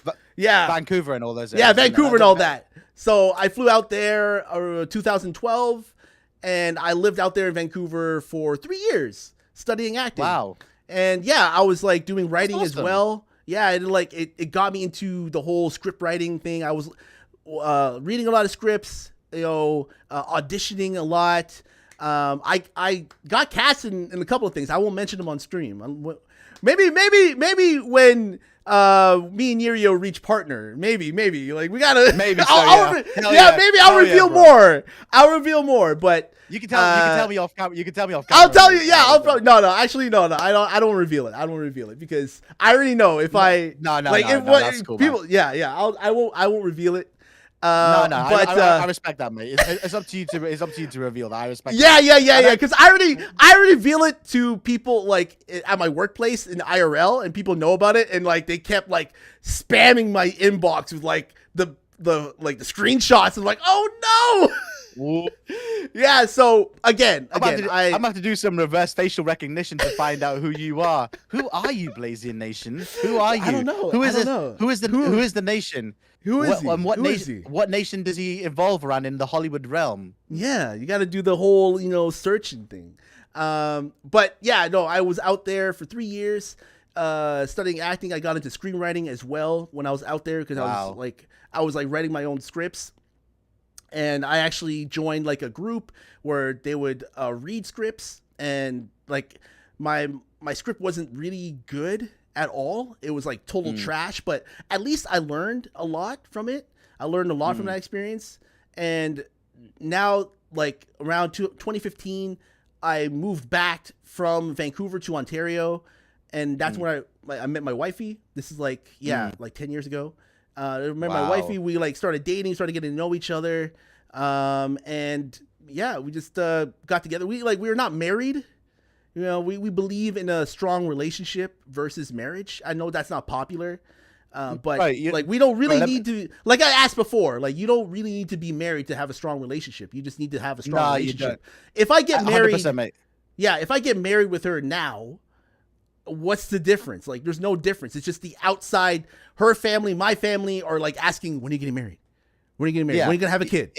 We're gonna have a kid. Like, yo, just shut up. It's not your life. It's not their life. Like, why do you care if we get married or if we have a kid or not? It's none of their fucking business. I never go up to or my family members, hey, when are you getting married? When are you gonna have a kid? Yeah. Like, I never do that shit. I don't care. Mate, you're happy. You're healthy. All right, fine. Live live your life. That's all I gotta say. That's a funny thing you mentioned that, bro, because that's exactly how I feel, right? I feel like a lot of people like to think it's their business to tell you how you think your relationship should be, right? A lot of people like to tell you especially your own family. Especially your own family, your mom, your brothers. Oh my God, just enough. I know that feeling, bro. But I use this as I don't mean this as a fuck you to anybody, right? I never mean it this way, but I've always said, at the end of the day, people can always say what they want and think they can advise you on how to do your relationship, right? But ultimately, who's paying the bill at the end of it? Who's doing the relationship after everyone's gone? This is why, honestly feel like a lot of people don't know the meaning of a quality relationship and a marriage over a wedding.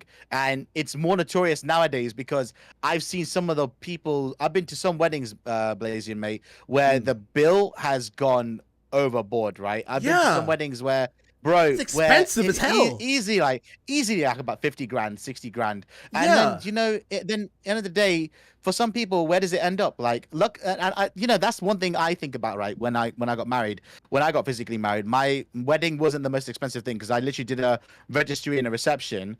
And when it split, I didn't have too much of a loss because at the end of the day, I got everything I wanted to out of that. But like I've always said to people, I always respect those decisions from everybody. If it's what you want, then I respect that. But I don't believe in being forced into a decision and being like, oh, when are you going to get married? When are you going to do this? When are you going to have kids? Hell, right? If you're going to pay for it, then it's a different story. You can ask me those questions if you're going to pay the fucking bill. You're going to pay for my kids' education? You're going to pay for my food on my table? Hell, pressure as much as you want. I don't care.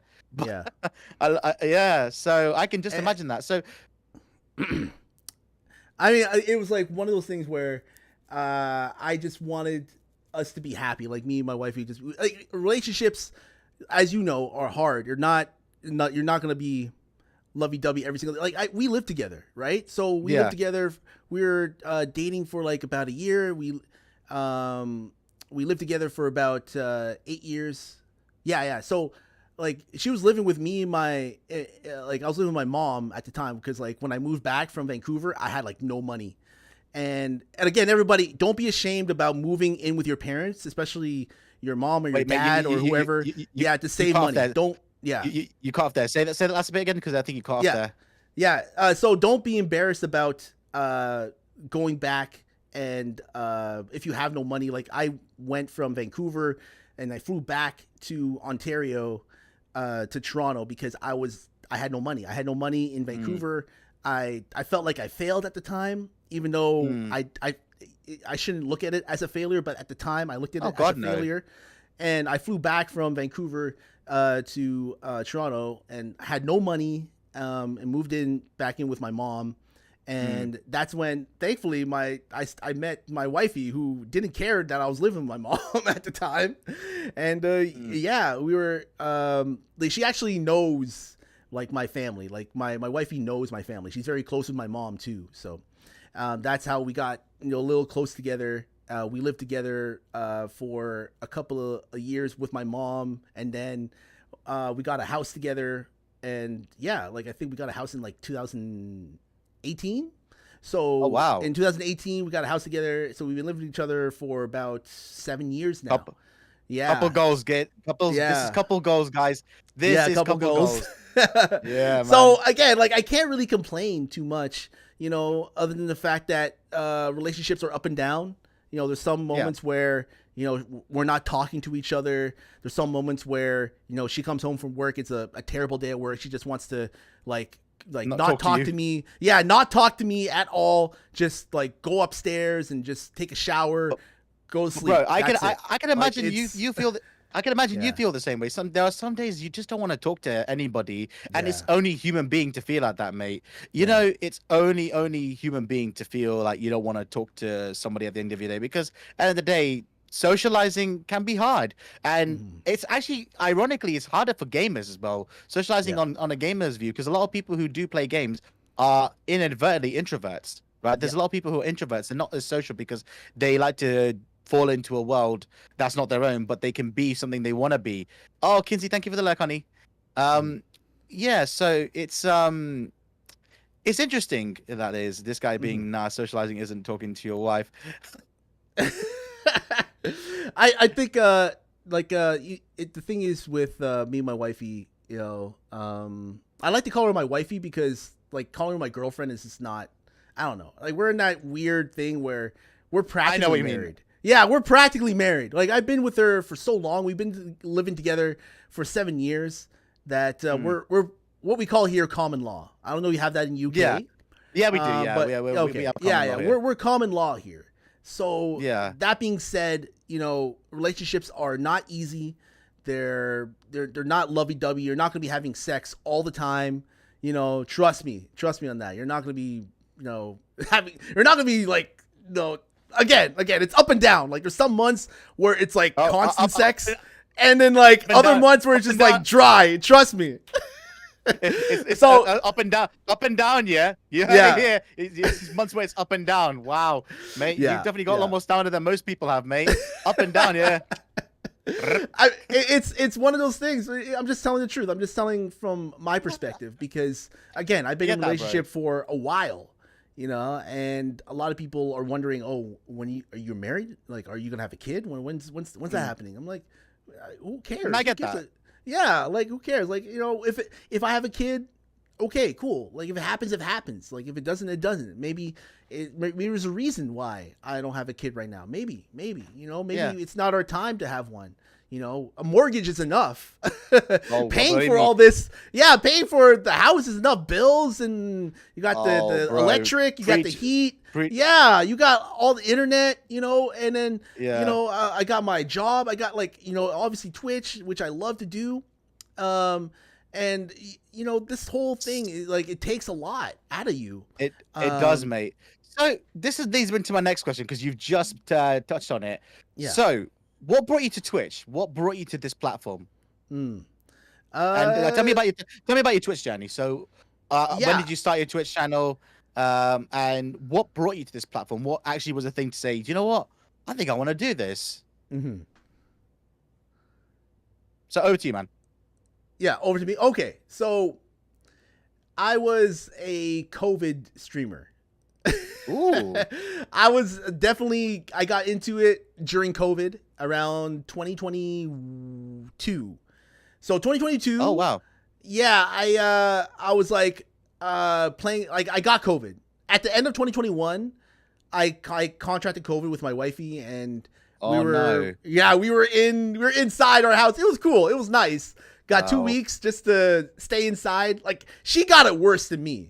Like I got like the shakes. Like there's one night where I just shaking one night. That was like the worst of it. But she got it worse than me. She was not getting up at all. And I was like concerned. I was like, holy shit.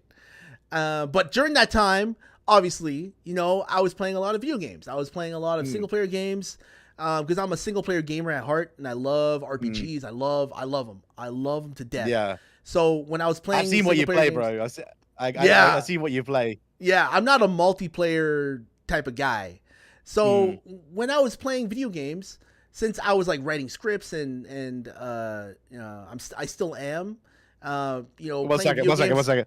I can't hear you. 1 second. Sorry, someone just claimed a sound alert. Oh, somebody sound. What's that? Daffy Duck? It's Daffy Duck taking over. Okay. Yeah. How you doing? Yeah. So it was like one of those things where I love single player games and I love the stories in those games, and I usually like talk to myself during those games. So I was like, in my mind, I was going, why not just like go live and like stream my reaction to this and like share my love for single player games, because that's what really helps me write scripts. Wow. There's some games out there that like The Last of Us that really just like have a deep, like solid impression on me, and the story of that really just like, oh wow, like this could be a game, like this could be a movie, this could be like I could write something like this, those type of things like really inspire me to get on my keyboard and my laptop and just start writing and start creating. And the reason why I have, like, I used to be called Blasian Titan, and I went from the Blasian Titan to Blasian Titan Nation is because it's the title of one of my scripts, Blasian Titan Nation. Yeah, I was always meaning to ask you where that name comes from. Yeah, so Blasian Titan Nation is a title of one of my scripts that I'm writing, and if it ever gets made, at least there's like a channel. Yeah, there's like a channel already made on it, and I just wanted to put something out there just to spread like notoriety on it, and also because like another reason is like this is not script related, but this is a nation, like the nation, whoever comes into my stream, you're coming from all walks of life, and what makes a nation? The people, right? The people are what make a nation, not the name, but the people, the people that are in your community, the people that are in my community, the people who are in all these different communities that come together and like come in and support, and that's why another reason why I call it Blasian Titan Nation. And I like the sound of it, and I like the way that it rolls off the tongue, the abbreviation, BTN, so to speak.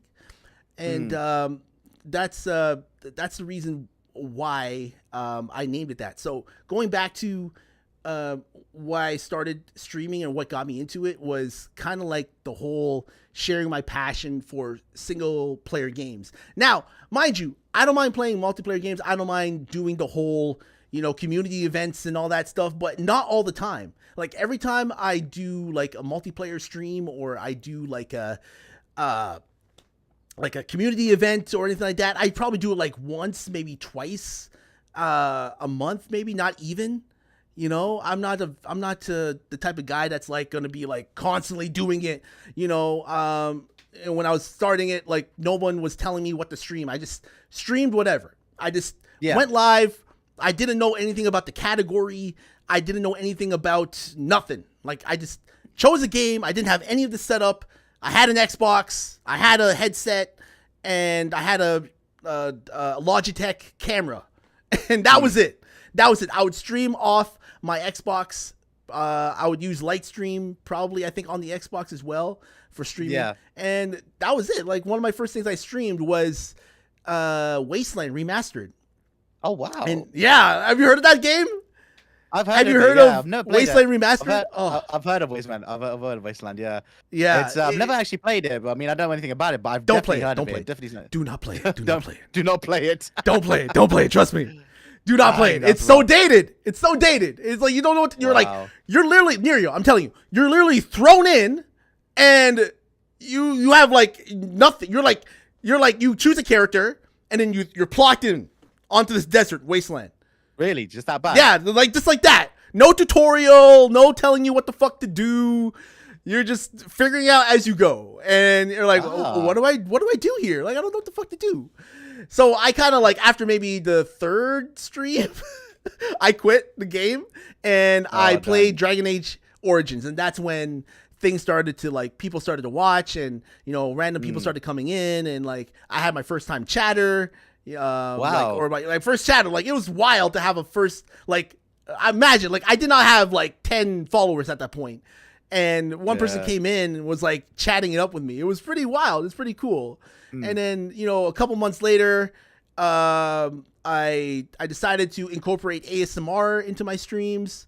And then I got rated by this lovely, lovely lady from the UK. I don't know if you know her. Her name is Lilium. Not heard of her, no. Yeah. She was, I don't think she streams a lot anymore. But I got rated by her, and it was like one of the biggest raids I've ever had. It was 36 people.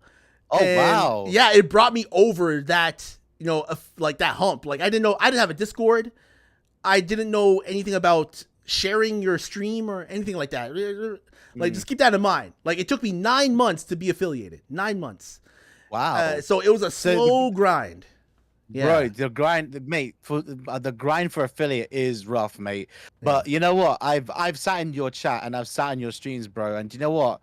Like you've got the vibes, man. And you know what? No one deserves partner and affiliate more than you. No, do, you man. too, man. You too, man. Take care, Shrugs. Take it easy, Shrugs. Also, just to go back to the chat, let's just quickly catch up with the chat really quickly. Yeah. Violet says, by the way, if you're in need of an actor, because she does acting herself. You've got one there already. Okay, Tom, Violet. Okay. Yeah, it's all good. And then we've also got who else we got here? Tom. Oh my God, Drac ASMR. Oh my God. Oh, I love this guy. Drac, welcome in. Welcome in, Drac. Yeah. Welcome to the co-op stream here. And Dr. Colossal, I'm guessing is from your stream, yeah, right, he's from my So he says I've seen better lip reading from the American version of Dark. Oh my God. So the audio's probably like out of sync maybe. But hopefully the audio's fine. If the audio's out of sync, I'm pretty sure I think it'll be out of sync because we're sharing each other's stream here. That's why it's doing that. Oh, so I see. It's gonna happen, yeah. But but it shouldn't be a problem. I think once we can fix this, it'll be fine going forward. But I think we're gonna need to take some time out to figure that shit out. But yeah. So you're a COVID streamer. That's yes. It's funny you mentioned that because during COVID I was really just trying to find work. I didn't even really know what live Twitch live streaming was until another member of the so the person I really have to thank for getting me onto Twitch, and he's actually been on the channel, and I think I could see him in the chat. Yeah, son of a bitch is sitting there in the chat right now. You not said hello. I see him there. Mr. Baziga742, I have to thank for getting me to the platform. So Baziga742 has actually been on this channel, and we've actually we did a talk show together. So he's the other chap that was actually here, and he was wearing my shades. So we were talking to each other, and so he was I have to thank him for bringing me to this, because he told me so me and him know Militant VJ really well. Like these guys actually were on my stagger, and I've known Baziga742 for what would be now 20 years since I've known him nearly 20 years now. So I've known him.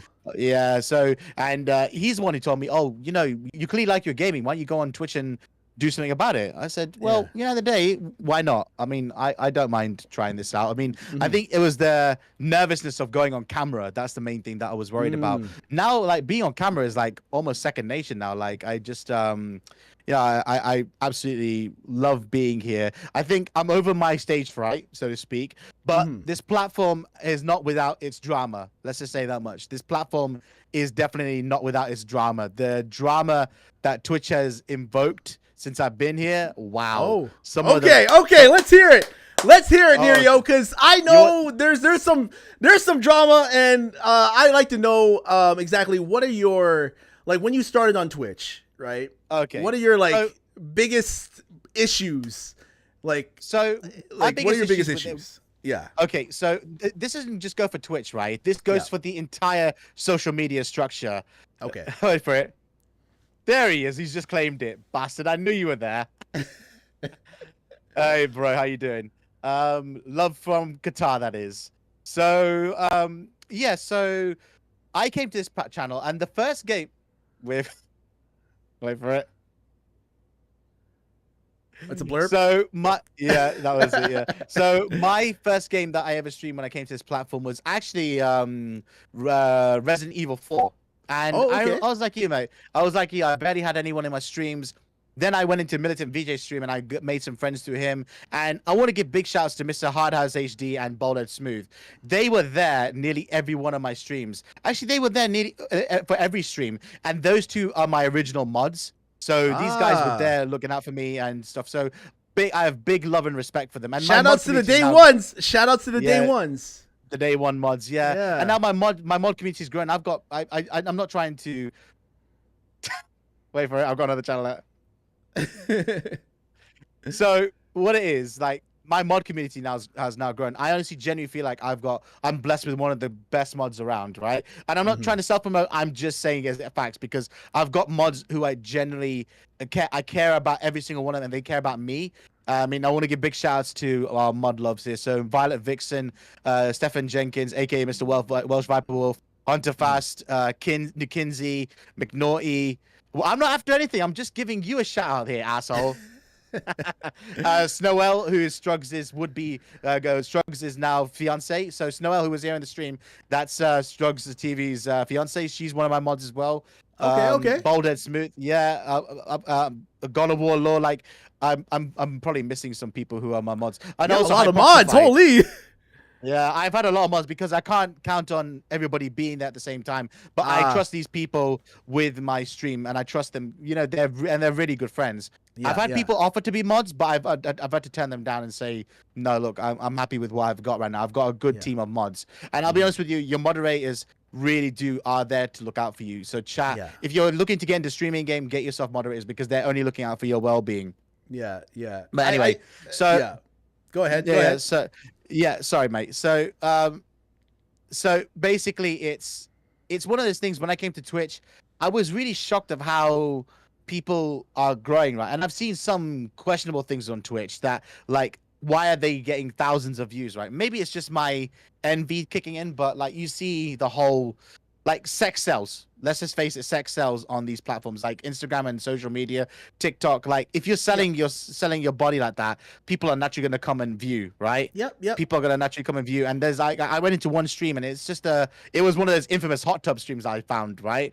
And I was like, this girl's just sitting there in a hot tub, talking away and not really acknowledging the chat, and yet you've got 1,100 people watching her. Yeah, of course. Listen. Neerio. Yeah. Here's something about Twitch. For some reason, I don't know why, but if you are a female, like you go on here, you will get views without even trying. I don't know what it is. I don't know if that says something about us men, us guys. Are we like searching for these women just to look at and maybe, jerk off to? I don't know what it is. But it's that live interaction, and sometimes they don't even acknowledge it unless you give them money. Suddenly, when you start to drop subs and you start to drop biddies, they suddenly like, oh, I'm paying attention now. Yeah, and like, the other thing is, like, I know a lot of wonderful women on this channel. Like, I've got to give props to Violet, and I got to give props to McNaughty, and even my good friend Chrissy, right? Chrissy Woods. These are absolutely beautiful souls, right? I've met on this platform, and do you know what? The fact they're not partnered yet really shocks me, because it's just like, unless you're gonna get the family out, effectively. Oh, we got a raid coming in. Auntie with the raid. Let's go. Woo-hoo! Welcome in, Raiders. Welcome in. Let's go, Auntie with the raid. Let's go. W raid. Auntie Games. Yeah, big shout out to Auntie Games. Show love. Hello, Auntie Games. Floating in from Auntie's living room, the cozy clouds of a ride. Flop up the pillows. We're here to chill. Cozy Can Love assembles. Let's go. Oh, good, hun. Good to see you. How was your stream? I'm guessing you're playing Death Stranding. Quality game. Hope you're enjoying it, hun. I'm here with Mr. Blazy and Titan Nation, and we are podcasting, baby. Hello. So let's have some fun. It's time for me to get partnered. Violet, you've got so much integrity for that. You are genuinely an awesome person. You don't need to sell yourself for that way. Yeah, like, that's why like, No, You know, you you'll get, you should get partner without that ability. This is why, honestly, I've seen some people who, like, I understand if they've got bodies of work outside of Twitch, right? Like, they, like, you look at KSI or iShowSpeed or Kai Cenat, you look at these people, hey, Janelle's mom, how are you doing? Well, you look at these people who've become famous on Twitch and YouTube because of the body of work that they've done outside of that, right? But then you see people like, I tell you, like, I just like I kid you not, right? I once I found this girl, I think on maybe TikTok, right? I found her on TikTok and I followed her to drop support and stuff, and she was at maybe 200 followers, and you know, we were chatting and stuff, and no, it was on Instagram. I found her on Instagram. She was doing Elden Ring for the first time, and I just finished Elden Ring. So I was just talking to her, and I said, "Hope you're doing well, and hope you're having a great day. You know, if you need any Elden Ring tips, I'm probably not the best person to talk to, but I'll be here to share your rage." Anyway, so we were talking and stuff, and then I noticed slowly her follower count's going up, right? Yeah. And I'm not going to say why, because I'm guessing you can use your imagination as to why. And then about 3 weeks later, I kid you not, she's now got more followers than me. In 3 weeks, she's got more followers than me, right? Yeah. Now, my following count has taken nearly 2 years to build, right? And even then, the viewership, as you know, is hard to maintain, right?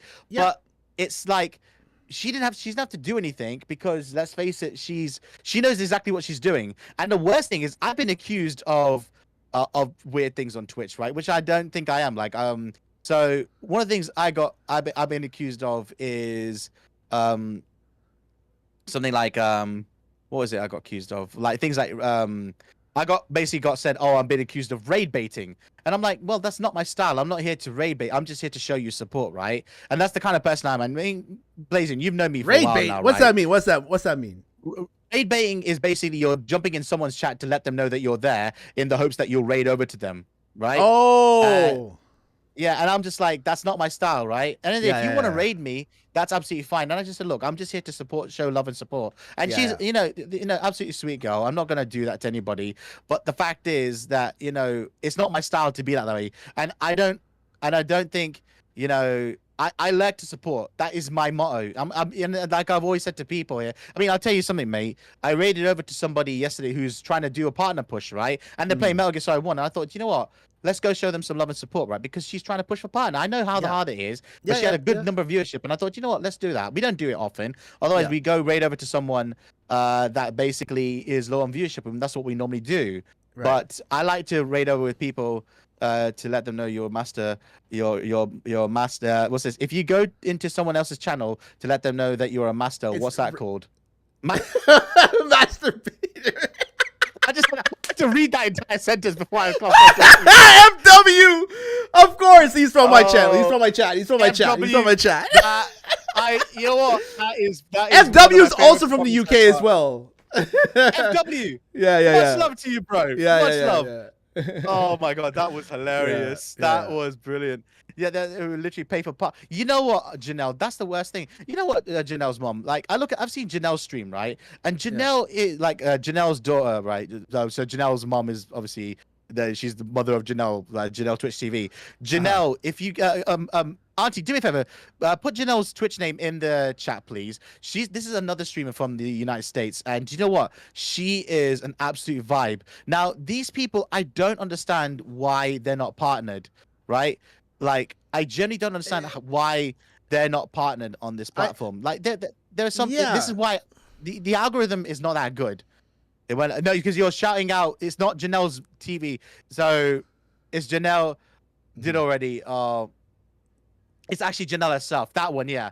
So this is the girl I want. If you could drop her a follow, please, man. This will be really mean a lot. She's a real ace streamer. To be honest, most of the people here in the community here are absolute ace. I see Raj. Here. I see Raj in the building. How you doing, Raj? Hey there. Hope you're all doing well. Hey, Raj. Oh my God. How many communities are we part of, Raj? Bloody hell. I met Raj through. Do you know Miss Kitty from Australia? No. Okay, I met him through there. Right, and then I met him through Shell Girl 22. I met Raj. Raj is everywhere. He's such a great guy. Great dude. Just call her mom. She's my Belgium. Sister. That's right. Yeah. Belgium. One too many. Yeah, that's right. Yeah, that's it. But Janelle's Twitch TV mom is Auntie Game's in real life sister. That's right. Yeah. So. Yeah. Oh, thank you so much for the follow, FW. Buddy has arrived. Mm-hmm. Wait for it. W follow. Yeah, I just got follow. a follow from FW. Mm-hmm. Yeah, so Raj for partner, hell yeah. You know what? Hi, Raj. Like, I think my experience with this platform has been very, very funny, right? So I've actually got another funny story to tell you, mate, and then we'll go to you. So Okay. I got accused of not being a real Indian on this platform. I actually got accused of that, legitly. Oh, really? Not being I got accused of not being a real brown person. Why I'm like, is that? I don't know how that works. How can I be a fake Indian person? Here, seriously, how do you get? I don't how do you know. be a I don't fake know. Indian? Am I paying somebody to look like this? I'm paying somebody to darken my skin, grow this beard. Are you AI? You're AI. Ariel, you're I don't believe you. You're AI. Come on now. Oh shit! I have been caught. ChatGPT compromise. Danger! Danger! Get out of here! You're a faux brown. Yeah. Apparently I was a fake Indian. This guy was literally harassing me on my channel. He would create brand new profiles to call me. He called me. I'm a greasy fake Indian. I'm a dirty. He used the P word at one point. So I'm gonna let you I'm gonna let you figure out what that is, right? Damn, so man. I got called. Yeah, he was just he was just creating brand new profile after profile after profile after profile, and it was horrible. It really upset me, like, because I was thinking, I'm here to make good vibes here. Who the fuck is that prick to do that? And I'm just like, yeah, so he just did that, right? And then on top of that, then the other one is I got and I think this guy is responsible for this. Yeah, what I know, an absolute piece of shit, right? And then the other thing that happened is I think this guy was responsible for it. I actually got bot raided. Oh. So basically, and I had over 300, 400 bot followers on my channel in one day, and I was like thinking, "Fuck, these guys are going to." Yeah, unless you're one of them, like the N. Yeah. That's what that's the, and it's a very derogatory term. Yeah, that the bot raid was so bad too. Yeah, like I remember I had to go through and use a website to get rid of all the bots. I had to go through a website to remove all those bot followers, and it was awful because it's just like, you know me, right? I'm not trying to spill hate on this channel, but like, what would drive a person to be that much of a prick?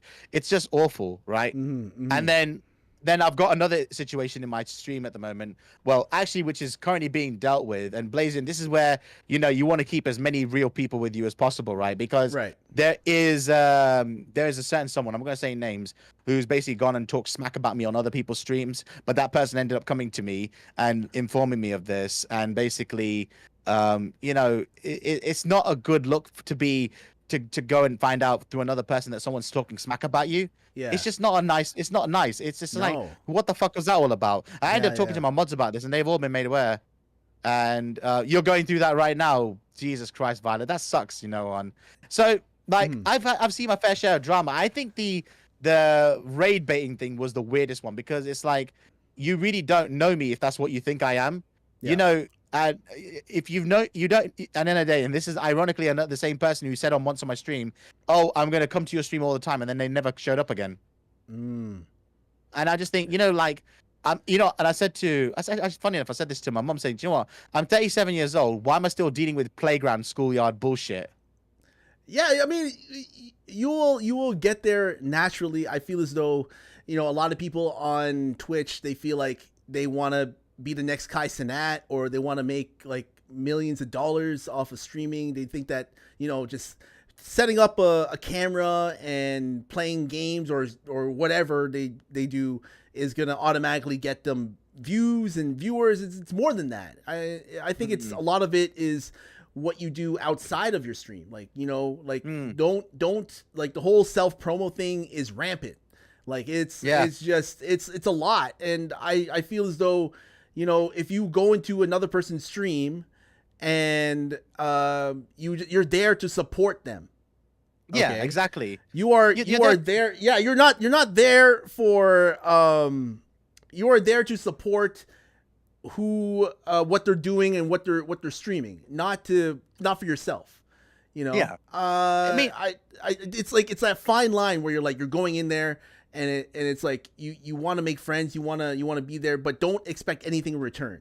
If the streamer says, "Hey, check this person out, let me shout this person out," cool, but don't like pressure the streamer to shout you out.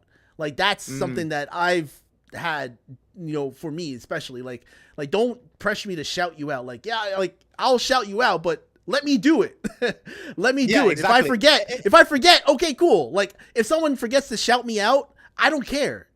I'm not that type of person that's going to be like, well, I gave them this and this and this.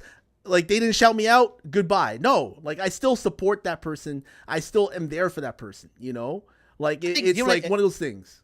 Yeah, I mean, you know what, Blazing, FW asked this question. Ads, JD. Sorry. So FW wrote something saying, why do you think some streams get affected and others don't? So I say the reason why some streams, get affected and some don't is because they're just doing it for their own sick games. Some people are just that petty to do that, because I think some people like to create drama because they're not getting any further with their streaming career. And the thing is, this is the truth about being a streamer, right? You need to have a personality. If you got the personality of a doorknob, then you're not going to attract many people. You've got unless to be you are yourself. fucking hot. Like for some reason, if you're fucking hot, if you wear like nothing at all, doesn't matter about your personality. Mate, with that Twitch money, I'll go get some tits. Then we'll call it a day. but okay. But like, if Neerio, let's be real. If you're a female, would you be like showing your titties on stream, like cleavage? No. Would you like? Would you? No, I wouldn't. I wouldn't do it, because you know what? I wouldn't do it like that, right? Okay. Yeah. But near about the same thing. You know about the scenario already. Oh, okay. Like, I'm not like that, right? For me, a quality streamer is somebody who creates quality content, right? Yeah, for the cash. Yeah, she would. I show my clip, but it's just because my shirts are that way. But boobs. Oh my god. You know what it is? Like, it's those people who are doing it deliberately because they know it's going to attract thirsty people, right? That's the people I can't stand, right? If you want to do that, fucking open an OnlyFans account, because that's what they're designed for. And you make more money, right? You'll make more money on an OnlyFans. I say that. But that, like I said, that's just my view. I know other people do it and then they don't understand why they're doing it because they're just not aware of it. So hang on. So FW asked another question. So let's say there's two types of streams. They're not but. Streamer is really nice. Mom older plays Sims and BTN stream, always swearing and yelling. Which type is more likely to get the bad people and bot raids? Ooh. Oh, well, like it doesn't. I don't know. To be honest, it's an interesting I don't question. know. That's an interesting question. Like there's the. Like I don't know. Maybe what's the reason why they would hate raid somebody? Like let's just like stay on that. What's the reason why someone would hate raid yourself or myself or like I think he's talking about like this other lady. I think Christina, like this other lady from Japan. I think she plays a lot of Sims and and all that. Like what would like. The only reason I can think of to have someone to hate raid somebody else is for the trolling aspect, for like just that whole thing of this trolling culture that's online. They're like that whole thing of like, let's fucking go into this person's stream and troll them and like put them down. I don't know, for their enjoyment. And it's just weird. It's just weird how some people on the internet act, And if you don't put out that energy, why do you deserve that energy? But since you don't put out that energy is going to be coming towards you because you're an easy target. 100%. You're just an easy target. You are somebody that is probably not going to put up a defense, probably, or you're not going to fight back. You're just going to fucking take it. Especially they target people who have like low like numbers. They look at like streamers who don't really have like a high viewer count, so they go in there, they like hate raid, or I don't know, they like troll them. I've seen it like constantly happen a lot when I first started streaming. Oh my god, that's why I don't like to stream multiplayer games, because it creates that toxicity, and I don't want that toxicity to be in my stream. You know what I mean? Yeah. So I 100% agree with you there, mate. yeah, And I think multiplayer games can be fun if you're with the right group of people. yeah, So of course, I play, of course, I mean, of course, of course. I play multiplayer games with a bunch of people, right? With a handful of people, mainly Violet Vixen, Welsh Viper Wolf, Darling D. I'll play with her. I'll play the Reaper with her. Hunter Fast. I'll play first person games with him and Reaper and what's it called? Oh, what's the other one? And Call of Duty. Like I play those games with them. Like if you're with a group of people, then multiplayer games are fun. They can be insanely fun. But if you're in an open lobby and then you just jump, Blazion, yeah, you should join us for Repo. 100%, I don't have a mate. PC. It's Repo on console.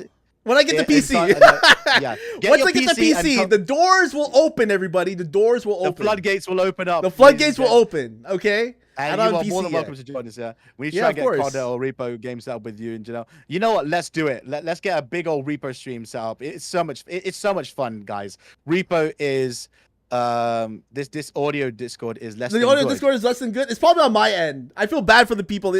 Go to Neerio. Just go watch Neerio stream. Neerio stream probably has it better than I do. Guys, check out my. Can you guys check and see how the audio is sounding? If it's sounding bad on mine, please let me know. I'll try and do some adjustments on my side. Yeah. But hey, Rav, how you doing, bro? Good to see you, man. I think it's just off. It's bad dub from Dark. Oh my god. The audio's off. The audio's off. But it's okay. It's okay. It's okay. Yeah. So I think from both of our experiences, I think it's safe to say we've both had a mixed bag experience from Twitch. But the question I want to ask you, mate, yes, have you thought about venturing off to other platforms like YouTube or TikTok or even live streaming on Kick at all? Have you thought about going over to those platforms to try and expand your audience that way, or are you gonna stick with Twitch? It depends on what you want to use the platforms for. Each platform has their own way of growing in their audience. Like YouTube is more, in my opinion, not for streaming but for video, obviously. Yeah. Twitch is more for streaming. That's a streaming platform. A lot of people go over to Kick because of the money, and it's when I was over there, I just felt like it was a gambling site.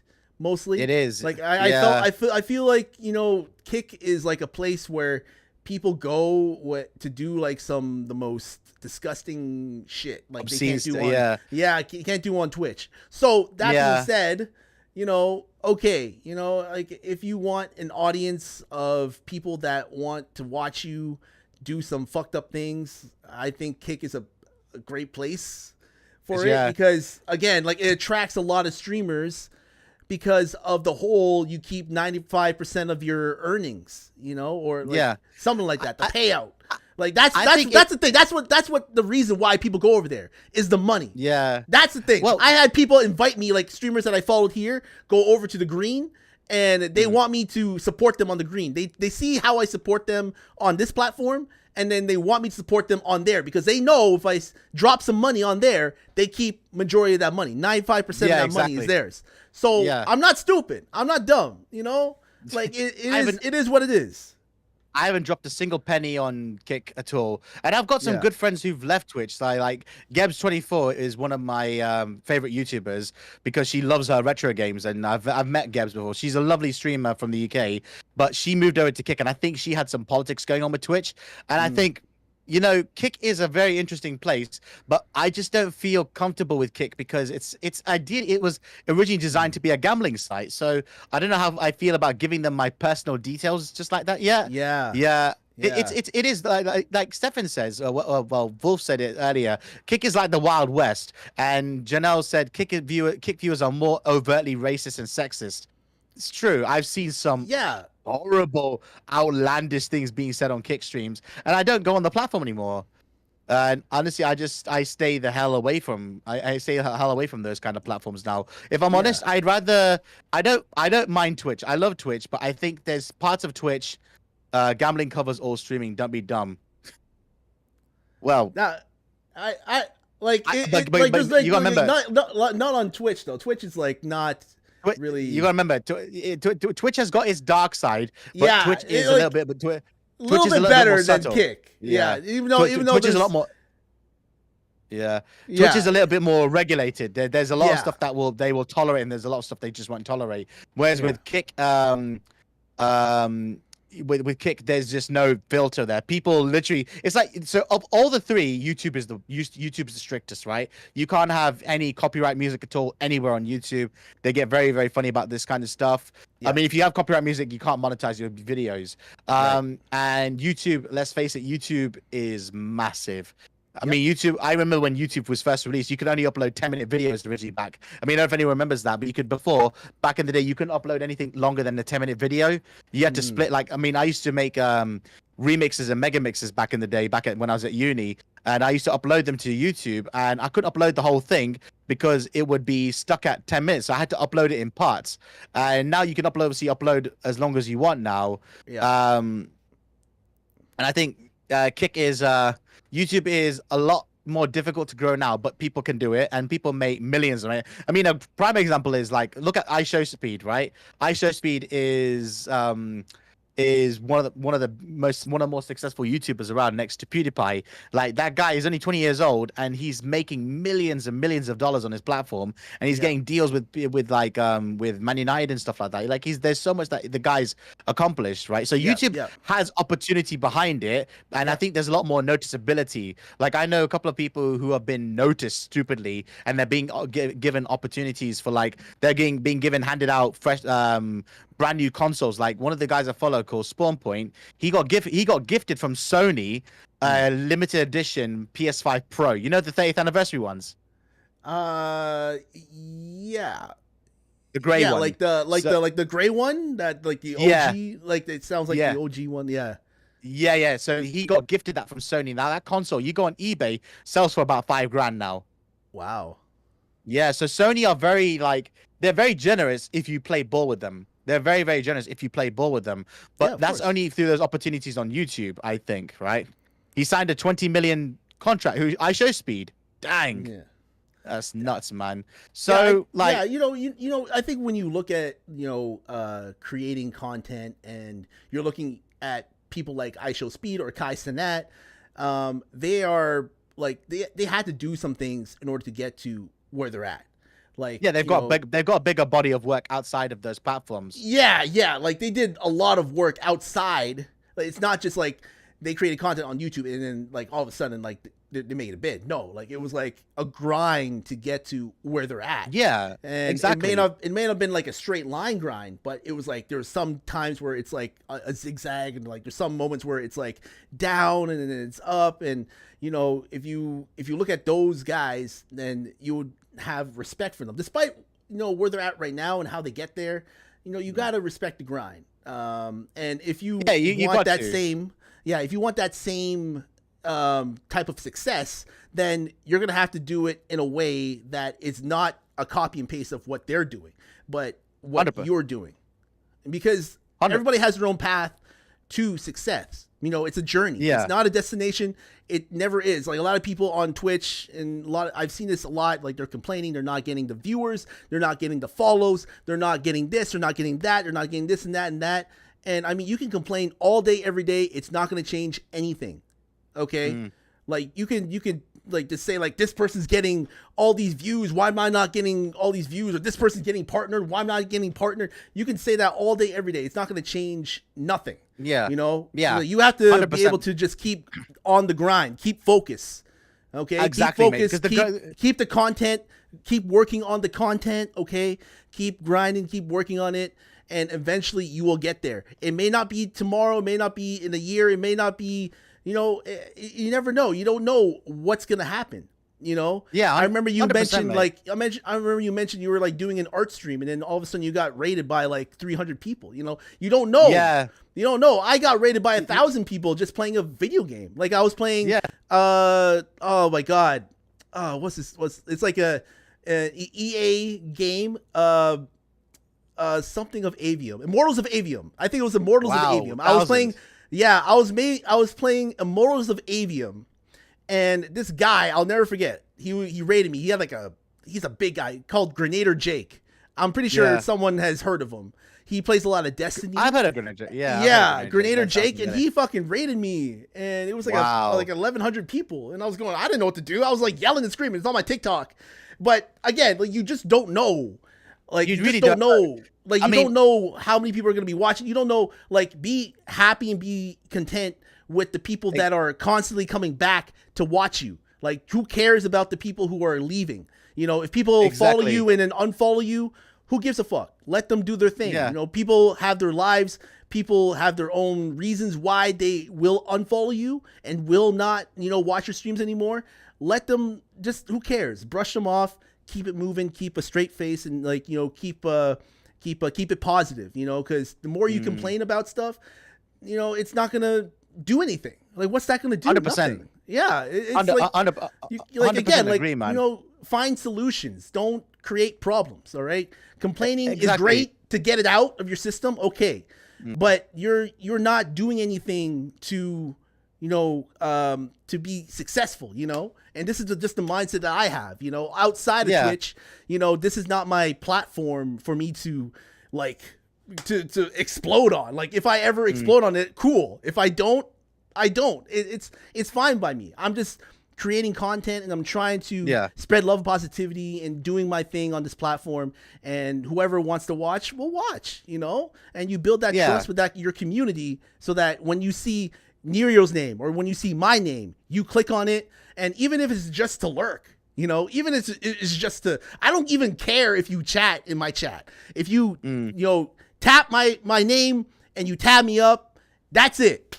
I'm Gucci. I don't care. Like support is support, and I appreciate the time that people spend because you cannot gain that time back. Go ahead. Sorry, I'm ranting. Sorry. Yeah. No. It's cool, man. It's cool. Yeah. Sorry. Go ahead. I was just gonna say that. Do you know what? That's one thing I love about the Twitch community more than anything is that we all have each other's backs, right? Regardless of the odd few who will make some What's up, silly decisions. 1RS?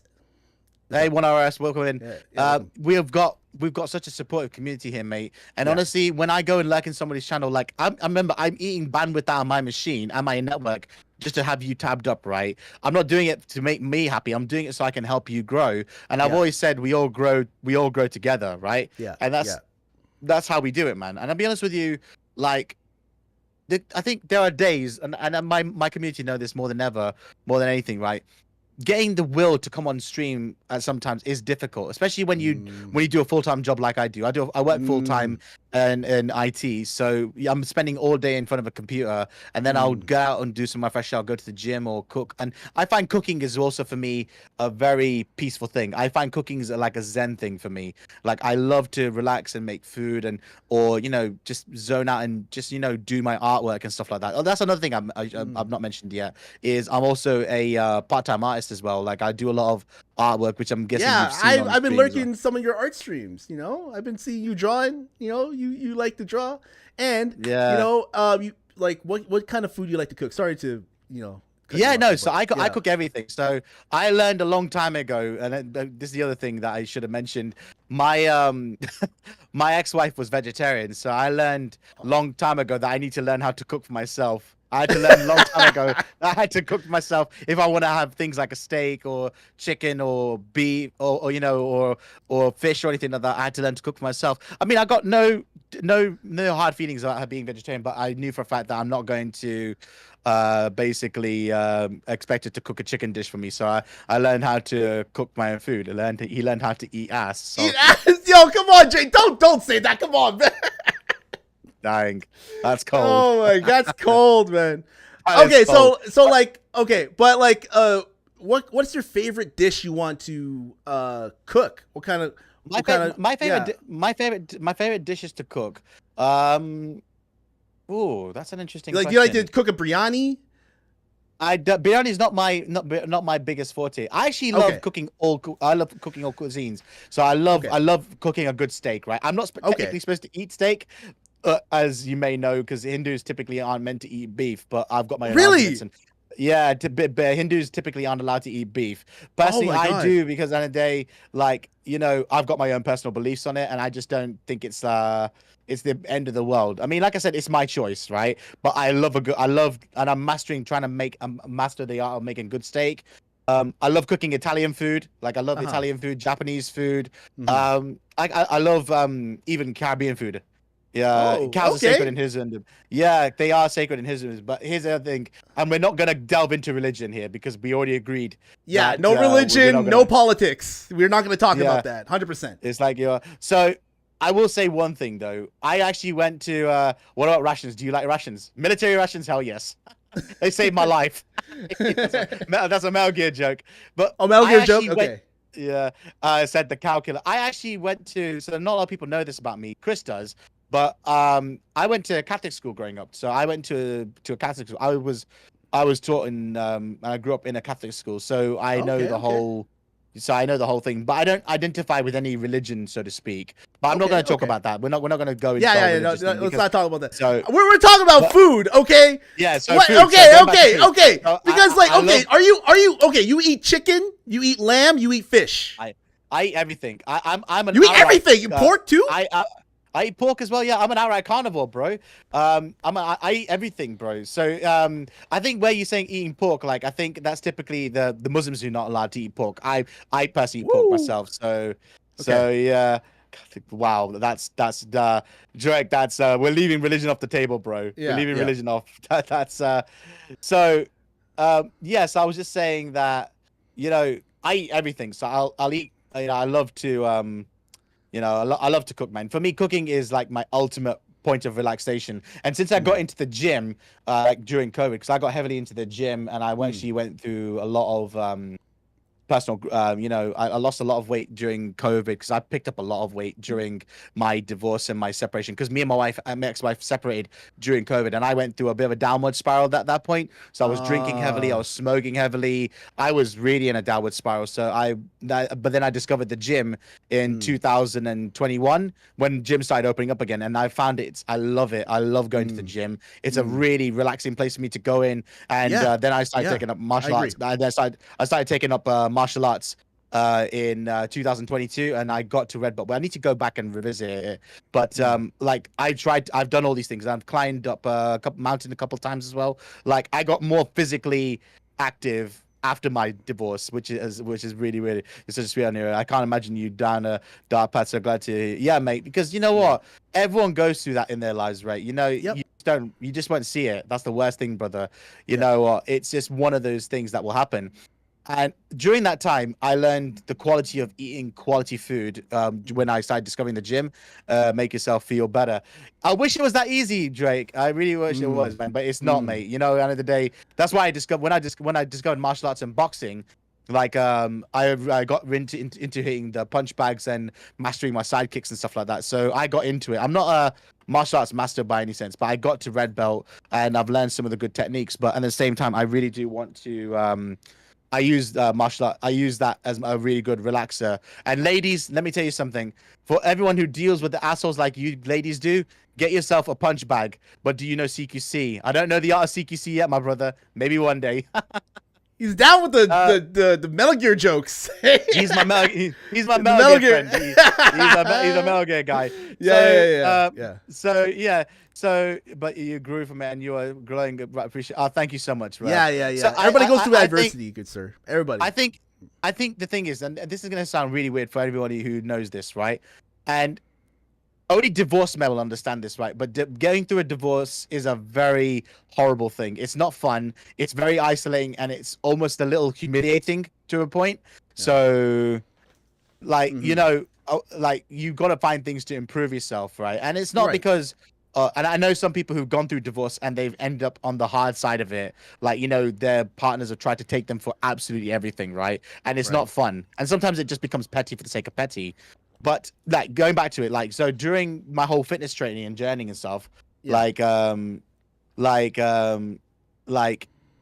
I discovered the art of cooking quality food. So I will only cook with like real ingredients and none of this powdered crap or anything like that. Like I use garlic granules and onion granules when I'm making my peri chicken, but Mm. like Peri yeah, chicken. mate. Yeah, mate. I learned a lot of recipes, mate. I learned Yeah, how to make yeah. protein. I learned how to make high protein donuts, cookie dough, and this is all like low calorie stuff, so it's all really good for you. Yeah.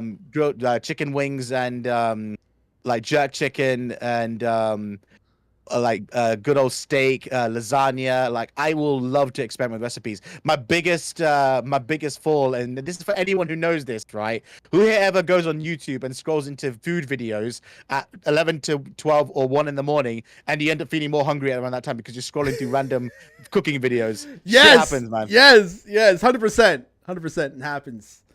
Yeah, exactly. Hey, Casey, how you doing, man? Pastor Shame used to be my sage name. But you know, yeah, no, like I like to cook as well, but I like to cook like food that is like, you know, from the Philippines. Like I like to impress my wifey, you know. I like to cook like a good chicken adobo. I like to cook a kare kare, which is like a peanut sauce like type of dish. It goes well with rice. Like I like to cook that. I like to fry up some wow. lumpia. They call it lumpia. It's like I was about to say spring rolls, but it's not. It's like lumpia Shanghai. It's like kind of like a Filipino take on the spring roll. And Wow. I like. I think like I've tried that because I think I've Yeah. tried that because I used to have a good Filipino friend when I was in secondary school, and he gave us some of that his food, and I think that's one of them. Oh, So yeah, mate, Filipino food. Is coconut awesome. milk. Yeah, you gotta have the coconut milk, JD. Coconut Oh. milk, of course. You gotta have the coconut milk. So, you got your Oh no, Violet. favorite food. I want to ask you. I want to pivot a little bit left field here. Go for it. But I want to ask you about like your favorite movies and stuff. I want to go on like a movies. complete. Yeah, I want to go like on the completely Oh, now different. we're geeking. Now we we're gotta geeking geek out. out now. We gotta geek out now. We gotta Okay. go on Hey. favorite movies and your Okay. films. We'll do favorite movies and TV. Okay. Okay, movies. So, yeah. now we're going to movies now. Okay. We'll do movies. Movies. We'll do movies. Go. Okay, movies. Lord of the Rings trilogy. I Okay. count that as one movie because that's an epic experience. So Lord of the Rings, the trilogy is like a religious experience. It's a cinematic experience that you need to enjoy at least once in your life, right? Okay. Second movie, the Terminator 1 and 2. Terminator 1 and 2 are in there. Terminator 1 is still good. Terminator 2 is amazing. Terminator 2 is the peak of cinematic god. Damn, I love how you're greatness. counting these movies as one because like it's like Because literally you 5 know- movies already. I know. It's 5 movies already. But bro, Terminator 2 was. Think of it this way, mate. You watch Yeah. Terminator 2 now. The Yeah. special effects hold up better than half the shit out there in the cinema. Yeah, Like, no, the- I love Terminator 2. It's the best Terminator. Yeah, and the thing is, Terminator 2's visual effects are done with real explosions and with real people, not CGI bullshit that's visually a spectacle. I know a lot of people say Dune's a great movie, and it's a visually stunning movie, but you remember majority of that is CGI. Mad Max is a great movie because a majority of it is pyrotechnics and actual in-camera shots. So Mad Max is up there as one of my favorites. The Godfather Part 1 is on one of my favorite movies of all time as well. Shawshank Redemption is right up there as well. Okay. Shawshank Redemption. Back to the Future is right up there. Back to the Future Part 1. I've got a lot of what's it called? Wild memories of Back to the Future Part 1. Back to the Future. That's a classic. Yeah. Back to the Future is amazing. And kids, if you've never seen Back to the Future, go watch it. It is 80s peak. Let's think another movie. Forrest Gump is right up there as well. Forrest Gump is one of my favorite movies. Forrest Gump. Okay. And it's gonna sound controversial. I don't care what you all call me, chat. Titanic is up there as well as one of my favorite movies because from a visual standpoint and the fact that James Cameron built half the ship himself and it was interactive, and if you watch it, it's all in camera, right? That is a really good movie. Titanic is right up there. Fine, it's got some controversial points. Let's face it, Rose could have let Jack survive, but yeah.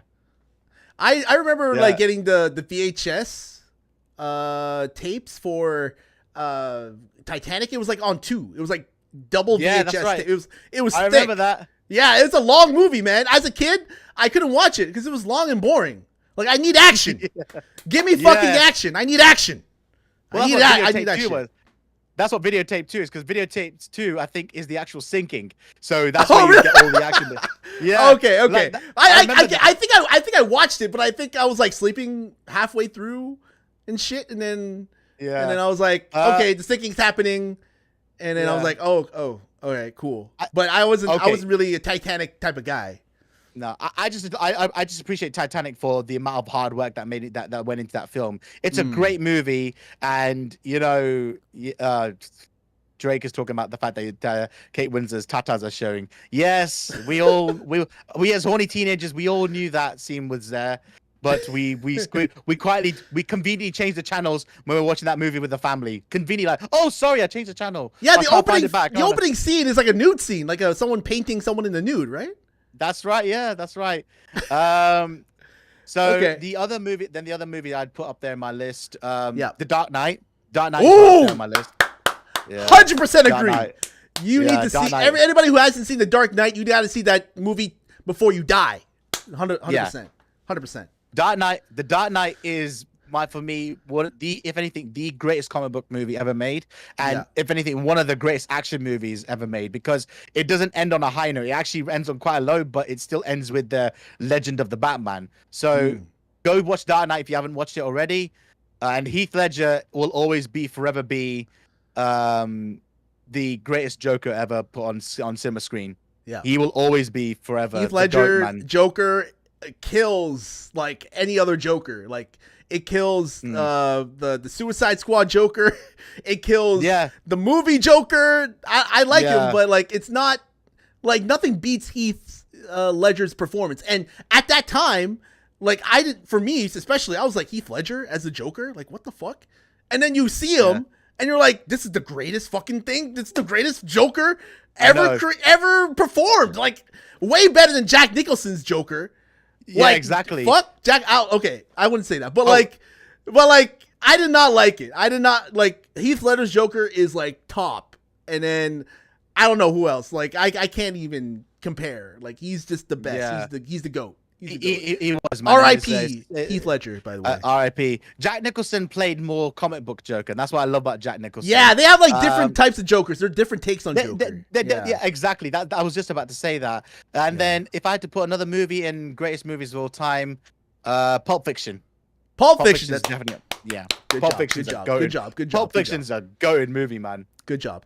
Yes. Pulp Fiction for all the right reasons. It's such a quality movie. It's great. Pulp Fiction. And then if I had to pick another one from Quentin Tarantino's list, Django. Oh, Django? Yeah. Not Kill Bill? Yeah, Django. Django over Kill Bill for me, because really Django. Okay. I love Western movies. I grew up watching Western movies, so I grew up with A Good, the Bad, and the Ugly, Fistful of Dollars. I grew up with all these movies, right? And I grew up with them, watching them kind of movies with my granddad. So, like, oddly enough, my granddad, God rest his soul, and my granddad, bear in mind, barely spoke much English, right? So his favorite movie on an English movie was Terminator 1.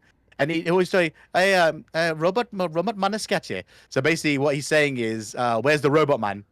Oh. He loved Arnold Schwarzenegger's take on the Terminator, because you remember in the original Terminator, Arnold's terrifying. Imagine having that guy chase after you. Yeah, he's the enemy. Like, isn't he not the enemy in the first one? Yeah. Yeah, he's what's it called? He's a terrifying guy, man. Terrifying guy to watch on screen, man. Terrifying guy. And then TV shows. I'd say TV shows. Breaking Bad is right up there. Yep, good choice. Had that on my mind. Yep. Breaking Bad, and then I would say the first 10 seasons of The Simpsons. That's definitely up there. The first 10 seasons, because anything after season 10 goes to crap. Okay. Yeah, because like Simpsons lost its consistency. Like, the writing in the first 10 seasons is probably the best piece of animation writing I've ever seen in my life. Okay. Then I would say after that, what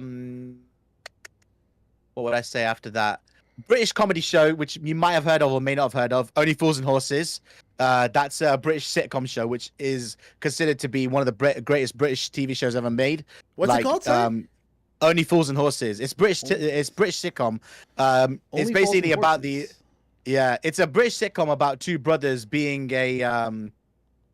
basically being like these like they're day traders. Only Fools and Horses. They're basically day traders, but they're like cheating the system. They don't basically exist on the government registry, and the main character Del Boy is just trying to make a quick pound wherever he can, make a quick buck, and he's just ripping people off. It's like, and there's all, yeah, it's a great show. And then if I had to pick another great TV show, The IT Crowd, and then after that, I would probably say Seinfeld. Okay. Yeah, Seinfeld. Yeah. So like I would say more, but then I think then where do you draw the line? The other one I'd say there's one TV show I'd put up there because of how daring it always edges to be is South Park. Oh my God. Yeah. That is such a great TV show. Great. It is. Great. Yeah. Like for example, for me, it would definitely be the first Matrix. Oh, good choice. Good choice. First really Matrix, Rush Hour 1 and Rush Hour 2. Oh, good movies. Yeah, really good movies. Bad Boys and Bad Boys 2. I didn't really like the other ones. I love this guy. I love this guy. He's mentioning my 90s movies right there. Bad Boys. Oh my God. Bad Boys and Bad Boys 2. When I saw it in theaters, I was like, yo, this is fucking crazy. I was young, so I was attracted to more adult. I don't know why. You were attracted to who? I was attracted to more adult movies, like a more mature rated movies. Yeah. See, I think that's because of the crowd you probably grew up with. Yeah. Yeah, like it was. Yeah, I just like. I liked more mature rated movies. I was like into like Ghost in the Shell, like way back in the day. Yeah, Ghost in the Shell, like another movie that I was like, wow, this is crazy. Princess Mononoke was another one. Like during my 90s phase, I was into a lot of anime and a lot of live action. So nice. Like I remember when Batman Returns or something like that, where Batman, like the one with Val Kilmer. That's like, Batman Forever. Batman Forever. Sorry, Batman Forever. Batman Forever. That was an amazing movie. Yeah, amazing movie. You remember in those movies, right, from the 90s? They had slap soundtracks, man. They had amazing soundtracks behind them. Like, imagine, right, for Bad Boys, we had Shy Guy, we had Warren G, right? You had all these guys on there. For Batman, you had Seal, you had U2. Like, Kiss from a Rose. Yeah, oh my God. Love it. One of my favorite songs of all time is Kiss from a Rose. Very good. Yeah. Then you had like, I mean, imagine from Spider-Man, you had what's it called? Nickelback and Hero. Nickelback, yeah. Oh yeah, talk about Prince. And then you had Prince do the entire Batman soundtrack from 1980s. Jurassic Park was another one. Another good choice. Great movie. Oh my God. I was scared as fuck. Like I was just like, holy shit. Like this is crazy. Can we also add Indiana Jones to this? Can we add Indiana Jones? Yeah, Indiana Jones. Why not? Hell yeah. Yeah. And I kissed a rose once. It hurt my lip. Wow. So another one for me, like Star Wars: A New Hope. Ooh. I love Star Wars: A New Hope. New Hope over Empire. Yes. Ooh. Yeah, New Hope over Empire.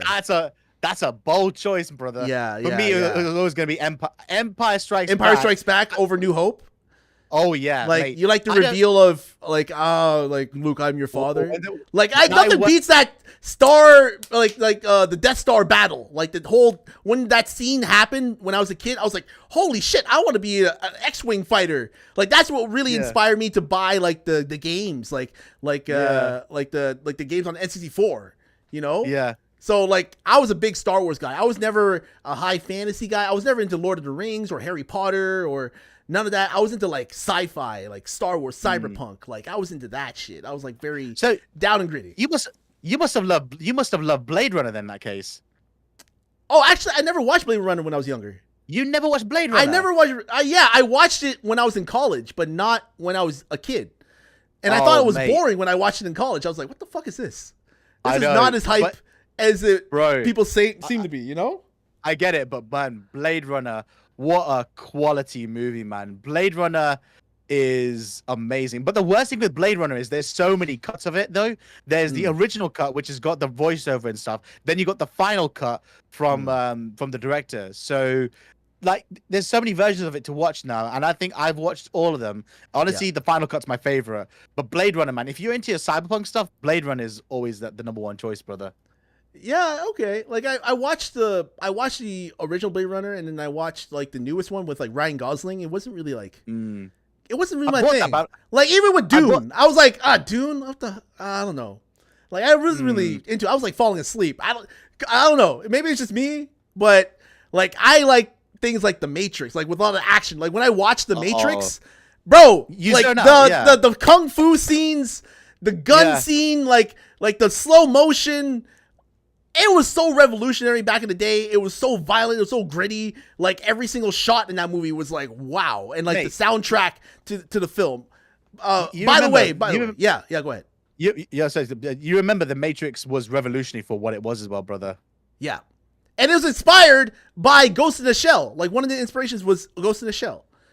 Yeah. And another movie I want to bring up, and it's probably like the best video game movie like out there right now. Like my top is Mortal Kombat 1995. Like that was that I don't know. Name me another video game movie that is better than Mortal Kombat. I know when you watch it now, it's probably like cringy, but Mortal Kombat, like the newest one, no. You're talking to. I loved Mortal Kombat. Oh my god, bro, that was the shit. Bro, I've still got the VHS for Mortal Kombat. I've kept that all these years. Yeah, mate, Mortal Kombat was a jam of a movie, right? It was. Mortal Kombat, and you know what? It stays true to the story of the game. Street Fighter literally fucks off with that, right? Yeah, the Street Fighter. I watched Street Fighter as a kid. The movie, I was like, "What the fuck is this?" The fact that Ryu's not the main guy. Why is Jean-Claude Van Damme a fucking like? Why is he Guile? I don't know. Why? Because I don't know. I think that was Street Fighter's fuck you to Mortal Kombat, because do you know who Johnny Cage is based on? Who? He's based on Jean-Claude Van Damme from Bloodsport. Really? If you look at his outfit, look at his outfit, look at his gear, like I'll show you what I mean. Look at Jean-Claude Van Damme in Bloodsport.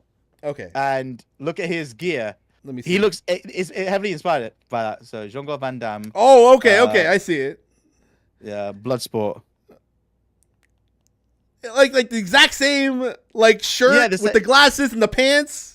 No, his outfit. If you look at his outfit in this picture, this is exactly what Johnny Cage is wearing in the first game. And because he does the split, and because he does the does the nut splits? punch as well. Oh yeah, he does the nut punch. That's right. Yeah. So that's Johnny Cage for you, man. So I don't know, man. But like casting him, I don't know. I think that was a bit of a fuck you. But honestly, the only person that was cast correctly in that film is Raul Julia, who played Bison. He's the only guy who took his role seriously. Even I was laughing at him. Of course. his death was designed to integrate his spies with you. I guess you didn't see that, did you? To me, it was Tuesday. And then when he was doing, oh my god, when Jean-Claude Van Damme was doing the speech, you know, I'm gonna go on my boat, I'm gonna go up river, and I'm going to kick that son of a bitch's Bison's ass so hard that the next Bison wannabe is going to feel it. Now, who wants to go home? And who wants to go with me? Come with me, yeah? Yeah! My favorite line in there is, goes, "You have made me a very happy man. Next, I'll make you a dead one." I love that. But it's so many classic lines. I know. So many classic lines in the film. Violet says, her favorite line is, "I'm gonna slap you so hard your family will feel it." Mm-hmm. Oh, but Auntie Games wanted to drop one movie into the mix for you to discuss before we carry on. Quentin Tarantino movies. So Auntie wanted to drop one into the movie talk mix. So and by the way, Violet did make a valid point earlier. Violet made a point earlier saying that what did she say? She goes and says, "You get Neerio talking about movies and TV shows. We'll be here for hours." So, well, that's the thing. That's the thing. Like, it's one of those things where I want to know from Neerio what's his favorite stuff, and then we'll move on to the next thing, which is going to be. So going back to you, mate. Back to you, mate. Favorite TV shows, movies and TV shows. Go. TV shows. So TV shows. Definitely Breaking Bad. Oh, good luck, good choice. Game of Thrones until season 6, because after season Oh, 6 is just I don't know. I man. was It gonna was- I was close to yeah. saying Game of Thrones, but I just couldn't because the show ended in such a disaster. Yeah, it sucked. It sucked. Like I like it. I like the action and everything, but the way they went with it, no man, no, they should have. We can't get we can't get spoilers. We can't get spoilers. Violet's not watched it, so we can't. Oh yeah, say... no, watch it. Okay. Yeah, we won't talk about it. I won't say it. La la la la la. I'm not listening. Ghost in the Shell, standalone good complex, is another one. Like another, it's an anime TV show. Like, Mhm. are we gonna talk about anime TV shows as well? Can we I'll include that? mention it, mate, because Okay. I know there's one that Mr. Hunterfast, if he's here and he's lurking somewhere, I know he's talking about, which is Arcane. Arcane! Oh my god, Arcane is so good. Hello, Yeah. Truex, how you doing? Yeah. So Arcane. So there's I liked what was that? It was like Escaflowne. I liked Gundam Wing. Like I don't know if you're a big fan of Gundam Wing, but like Gundam Wing to me was like holy shit. That was crazy. Another one was the first season of Pokemon was really good. Oh, yeah, Indigo like, League. Is it the Indigo League the first season where they're going up the Indigo League? I think so. It's been a while, but I remember as a kid Yeah. just watching them going, "Wow, this is amazing. This is great." Oh man, when it comes to TV mate, shows, yeah, Breaking Pokemon Bad was was like awesome. my main one. Breaking Bad, Yeah. The Walking Dead until like season 4 was another one that I really liked, and yeah, for like TV series, Squid Game, I like Squid Game. Oh, Yeah, Squid Game is yeah, Squid like, Game is so good. Okay, like it. I love before we carry on, Yeah. before we carry on with that, let's just talk Squid Game for a second. Yeah. Your thoughts on the show now that it's wrapped? What do you think? Has anybody in the chat like watched it or have not I think watched it? Auntie Games has watched the final season. I'm not sure if anyone else has. Because I don't want to talk about spoilers if So anybody in the let's try and chat has keep it- not watched it. Let's try and keep it as spoiler free as possible. Okay. All I'll say is, I Yeah. think the show ends well. It ends the only way that I think you can think it ends. I think Squid Game. I don't think of the third season as the third season. I call it the half. Oh, the 8 is season, really 'cause good too. Yeah, I like the 8. Yeah, I think Squid Game season 1 is one. I think the first season is flawless though. Like I can Okay. go back and watch the first season over and over again. Yeah. Squid Okay. Game. Okay. So when I was watching Squid Game the first season, I thought that maybe where is this gonna go? You know. I mean, like I don't want to say too much because I don't want to like spoil it for anybody. But when you watch the second and third season, it's pretty obvious that they split that up. They could have like brought it all together, but I don't know, money, I guess. Yeah, I mean, look at what's happened with Stranger Things. Look what's happened with Stranger Things. Like, what's with all these films and movies that have like, okay, we're gonna do like with Harry Potter, we're gonna do a Deathly Hallows Part 1, then we're gonna do a Deathly Hallows Part 2. It's like, no, just combine the fucking 2 films. Like, I'm pretty sure you can. From what I heard, is that like Deathly Hallows Part 1 is like a slog, and then Deathly Hallows Part 2 is like the one with all the action. It is. That's exactly what it is. That's what it is.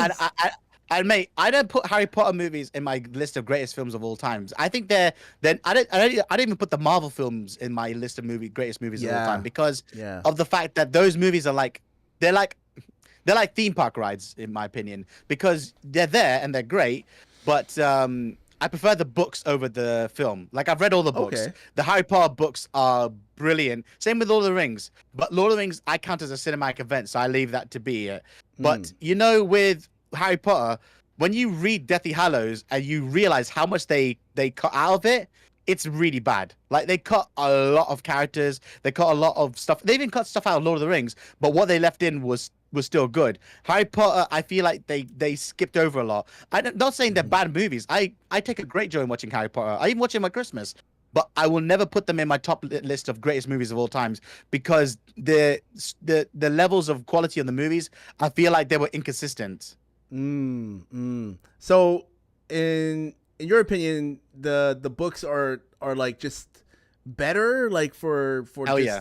just like for explaining the world? Like, what's the main reason why you feel the books are better than the movie? Yeah. So why do I feel? Because in the Yeah. books, there's more characters. So there's a character in the Oh, books there's called more. Peeves. Okay.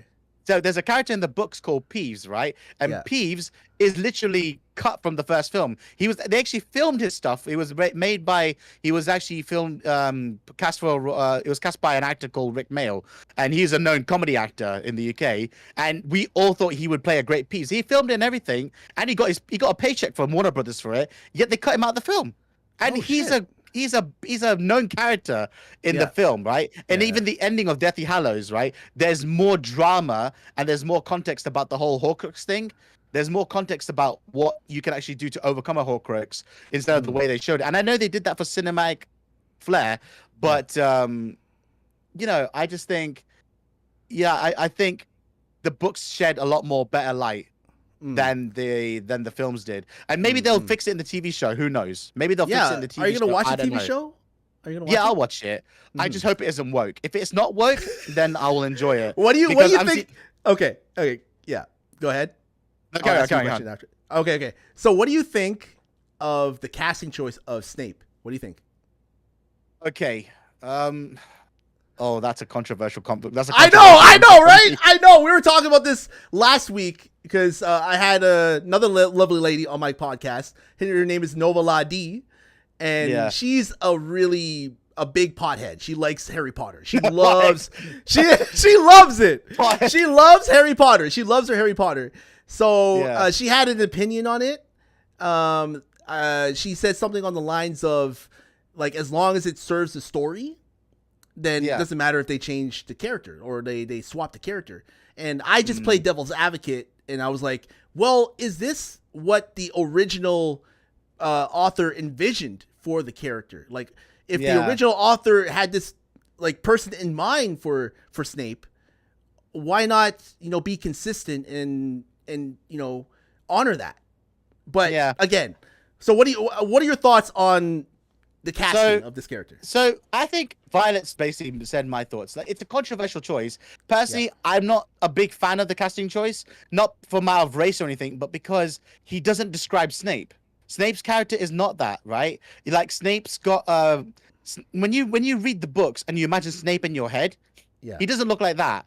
And a movie is and the TV shows are supposed to be interpretations from source material, right? You're supposed to be casting. Now, if they've cast this person, he must have done a damn good job at the audition, right? He must have auditioned for it, so he must have done a good job. But I'm gonna go with Violet on this, and I'm gonna say I'm not gonna pass judgment until I see it myself, until we get the reveal. I like the kids casting. I think the kids casting has worked. What's it called? Nick Frost playing the role of Hagrid works as well. The only one I don't get is why the hell John Lithgow is Dumbledore. I don't understand why he's casted that. He's not my cast choice for Dumbledore. That guy will always be Lord Farquaad and the bad guy from Cliffhanger. He can't be Dumbledore. And just because he sounds almost British doesn't work for me. I think they need to find someone classically old and someone different for Dumbledore. But I just feel I'm feeling a lot of red flags for the Harry Potter show. I'm gonna watch it. I know the other Dumbledores have died, but that's besides the point. I mean, you can still find someone to fill those roles. There's got to be somebody who can do that, and I'm glad they haven't picked Ian McKellen, because Ian McKellen will always be known for Gandalf. But I'm just not sure. I mean, let's look at Last of Us, right? The Last of Us Part 1 derived so much from the source material, like season 1 of Last of Us. I just don't know how they're gonna do it now with season 2, because season 2 they pretty much have shot themselves in the foot. Like, have you watched season 2 of The Last of Us? I've watched the first 3 episodes, and after I just don't have the will to go through it, because I lost the immersion. Season 1, in my opinion, is beautiful. I think the way they caught season 1 and the part 1 of the game is near perfect, in my opinion. I think part 1 of Last of Us is the more perfect property. Yep. But I agree. I agree. But part 2 is highly controversial, because let's face it, it makes a very tough decision right at the beginning of the game. And I feel like that was either a big fuck you to the fans or some weird artistic vision that Neil Druckmann had. honestly, I'm thinking it's a mixture of both. The thing is with part one, I loved part one. I loved part one, and I played it to death. And you know, like I said on your stream the other day, you know, I played it like till the cows come home on the PS3. Like PS3 when I bought The Last of Us, like I played the factions mode so much, and I played the main campaign religiously. I beat it on all the difficulties. Grounded when it came out, I beat it on that. It was a pain in the ass, but I did it. But with that being said, when I watched the show, I had tears in my eyes from the first episode, and then like as the episodes went on, I wasn't really feeling it. Like there's some scenes in the TV show that don't translate well, like to the game, you know? Yeah. Like with Ellie and Joel in some scenes, and them going like, especially with the scene when it's on the, I won't spoil it, but like it's like the scene is on the farm, and Ellie tells him the truth about something, and I felt as though that was way more powerful in the game than it was in the TV show. Now, like there's some things I like about TV show. Like I like what they did with Bill, and I like what they did with Frank. I like their relationship, but I was like, man, like after watching those, going, I'd rather just play the game. If I was gonna recommend someone to do something, like go on YouTube and watch someone play through the game. If you're not a gamer, have someone like just go on YouTube and watch someone play through the game. Like do like a cinematic playthrough. And when I played the second game, I haven't watched the second season yet, but I've heard nothing but terrible things about it already. But I refuse to judge something until I watch it myself. But I have played the second game. And go ahead.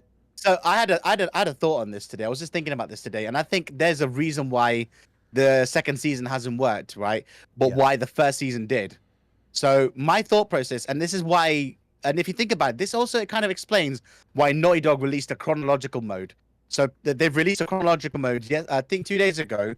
I've started playing it, and it actually makes the story follow as a linear thing. So you got to remember, TV shows aren't really that good at doing the whole flashback thing, and Last of Us relies heavily on flashbacks, and the second game is heavily flashback based, where you'll go for a bit and then you'll play, and then the game is literally, spoiler for people who've not played 2, the game is literally split into 2 parts, but they're from different point of views. Now, honestly, it works for a game. I don't think it works for a TV show. Now, I was thinking about this, right? With Last of Us Season 2, what they could have done is done the whole show in chronological order. That would have been a bold move, and then ending it Season 1 with that moment, right? With that moment, the way Season 1 ends, that would have been a big fuck you to the fans. And you know what that would have also done? That would have gained interest, that you would have garnered interest for people to come back and watch Season 3. I feel like that would have been a good step for Season 2 and 3. But they chose to go through the narrative of the game. And when you play the game, when you get to that point where you lose that, you know, certain character, like, do you felt that it was well deserved? Do I feel like it was well deserved? Yeah, like in the second game.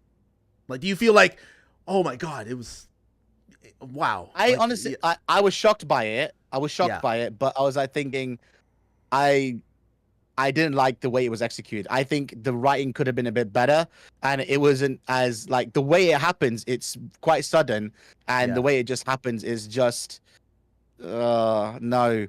I think they needed to earn that moment for in the part 2 game. Like, that moment needed to felt earned, and I think there would need to be more dramatic build up before it just happens, right? I think there should have been a bit more build up and drama for it instead of it just happening. And I think that's where part 2 lost a lot of its interest. But then let's face it, when you get the 2 characters meeting, like everyone, you let your character die a couple of times because of that moment, right? You let your character willfully die because I was like, yeah, you did that, so you can die a couple of times. I'll let my mother girl kill you for a bit. I don't mind that. But I think part 2 could have been done so much differently. And I know I'm gonna have people in here arguing about how part 2 was. I know many people who argue about how good part 2 was. But as a medium, it's weak. It's just not as good as the first game, in my opinion. Nowhere near as good as the first game. I think the first game is superior. I feel as though it was tighter.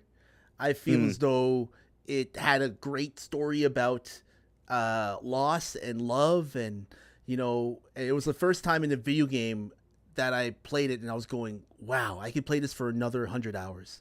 I can play this for another 50 hours. However, if you want me just to explore shit, like when that game ended, it was just like, holy fuck. It was, man, like I've never experienced that in my game. Like I've experienced a lot of stories in games, mind you, like from Mass Effect to Jade Empire to Ninja Gaiden to, oh my God, Star Wars Knights of the Republic. Like Wait, Ninja Gaiden's got a good story. Well, Ninja Gaiden's got like a story. It's not like a fantastic story, but it's a story. I think it's like the best story in the I might game. give it a go again because I played the first one on PS3. I might just give it another go. Yeah, like it's not like the greatest, but with the like I like what they did with like the Dragon Clan and like the Dark Dragon Blade, and how, like, I won't spoil it, but like somebody like betrays another person at the end. Like it was great. It was great. I loved it, and it was hard. I think I remember that. Yeah. Like, that a game Master was Ninja. hard. Holy shit! Holy fuck! Before Dark Souls, everybody. Before Dark Souls and that motherfucking stamina bar, which fuck that. I don't like that. I don't like fucking that stamina bar. Get rid of that shit. Like I hate another it. question. Yeah. So, question for you then. Your thoughts on Elden Ring? I have not played Elden Ring. Ooh. I have not played it. You want to witness rage? Play Elden Ring, mate. I only. I've played the Elden Ring Night Rain, but I have not played Elden Ring. But like I can see where it comes from, though. I can see where the rage comes from, But I'm not a Souls-like player. I never. Neither am I, bud. Yeah, neither am I. I've never been a Souls-like player. I just play games to have fun, and like I heard, like Elden Ring is not really like a type of game where there's a story to follow. You have to discover the story through like text and through like different things that you go around in the world, like through like the items that you get. And I'm not really too big into that. So my thing is like there's the Baldur's Gate 3 type of way to do it, the Last of Us way type to do it, and then there's the way where you have like the Souls likes the type of do it. You are like this character that you created, and then here you go. Like it's not about and then you die. Yeah, and then you die, and then it's not about like the story. It's about you surviving and you getting like equipment and materials just to survive the next boss fight. I don't know. To me, it's not fun. To me, it's not fun. I like to have like that mixture. Like if I'm going to do something like that, like Star Wars Fallen Order and Star Wars Survivor, they are like the Souls likes that I like. I like to play those type of games because you follow a story, you have characters that you can listen to and grow into and learn about, and you feel sorry for, and there's like a constructive way of how the story is dealt to you. And in between those story beats, you have this great action, great set pieces, and these force powers, these RPG elements. But the whole point is that you're guided along, and you can have like moments in the game where you go off and not do the main story quest, and like you can like go off and do like other side shit, and which I like. You can go off to explore. That's what I like to do. That's what I love about these type of like if I was ever to do like a Souls-like game, it would be kind of like in the realm of Jedi Survivor. So that is It's funny you mentioning Jedi Survivor because that's what Welsh Viper was just mentioned, and also Auntie Games just mentioned. How about Detroit Become Human? Now I've heard nothing but good things about Detroit. That's love to be an amazing Detroit game. Becomes Human, Until Dawn, The Quarry, As Dusk Falls. By the way, Nerio, you need to play As Dusk Falls with your community. You need to. I'm gonna play that. Yeah. As Dusk Falls. Is it on turn Steam? on. Turn on like Twitch, like the whole Twitch integration, and have your chat just like pick what the choices are because it's amazing. It's a good time. Trust me. It's a great time. Awesome. But I love those type of games that guide, like that you have like story choices, like major story choices. Like in Dragon Age 1, you have a ton of major story choices in the game. that affect like where the story's gonna go. In The Witcher 2, when I played it, you had a moment in The Witcher 2 where you either choose one or the other. And if you choose one, you would be in this completely different location. If you choose the other, then you'll be in this different location. And you would not be able to see that location until you play the game again and choose like the other location. It's crazy how choices in video games really do impact the player, and it matters a lot. To me, at least. Yeah. I don't know about all of you, but to me, you know, having a good story really motivates me to keep playing the game. You know, having great 100%. Characters. You know, like again, Neerio, let me ask you: would you rather have a game that has terrible story and great gameplay, or bad gameplay and terrible story? Honestly, sorry. Would you rather have a game that has great story and terrible gameplay, or great gameplay and terrible story? Go ahead. I'd say great story over great gameplay, because a story has to suck you in. I mean, let's face it. I mean, some games haven't aged well in terms of their gameplay, but for what they are, they've definitely up there. And this is honestly why, and you probably knew I was going to bring this up. Why I put Metal Gear as one of the greatest video game franchises ever made, because it not only innovates in a gameplay manner, but at the story level, you know, it's still fantastic. But the game for the gameplay for the first game hasn't aged that well in terms of the mechanics, but still you'll play it because the story's so fantastic, right? You want to get it. So, and even Auntie says it as well. Great story, terrible gameplay always wins. Violet mentions Until Dawn. Now, Until Dawn is one I own, but I need to play it. There's so many games I need to play. Oh my god, Mario, play it. Yeah, I'll give it. It's one of those games. One of those games. Yeah, give it a go.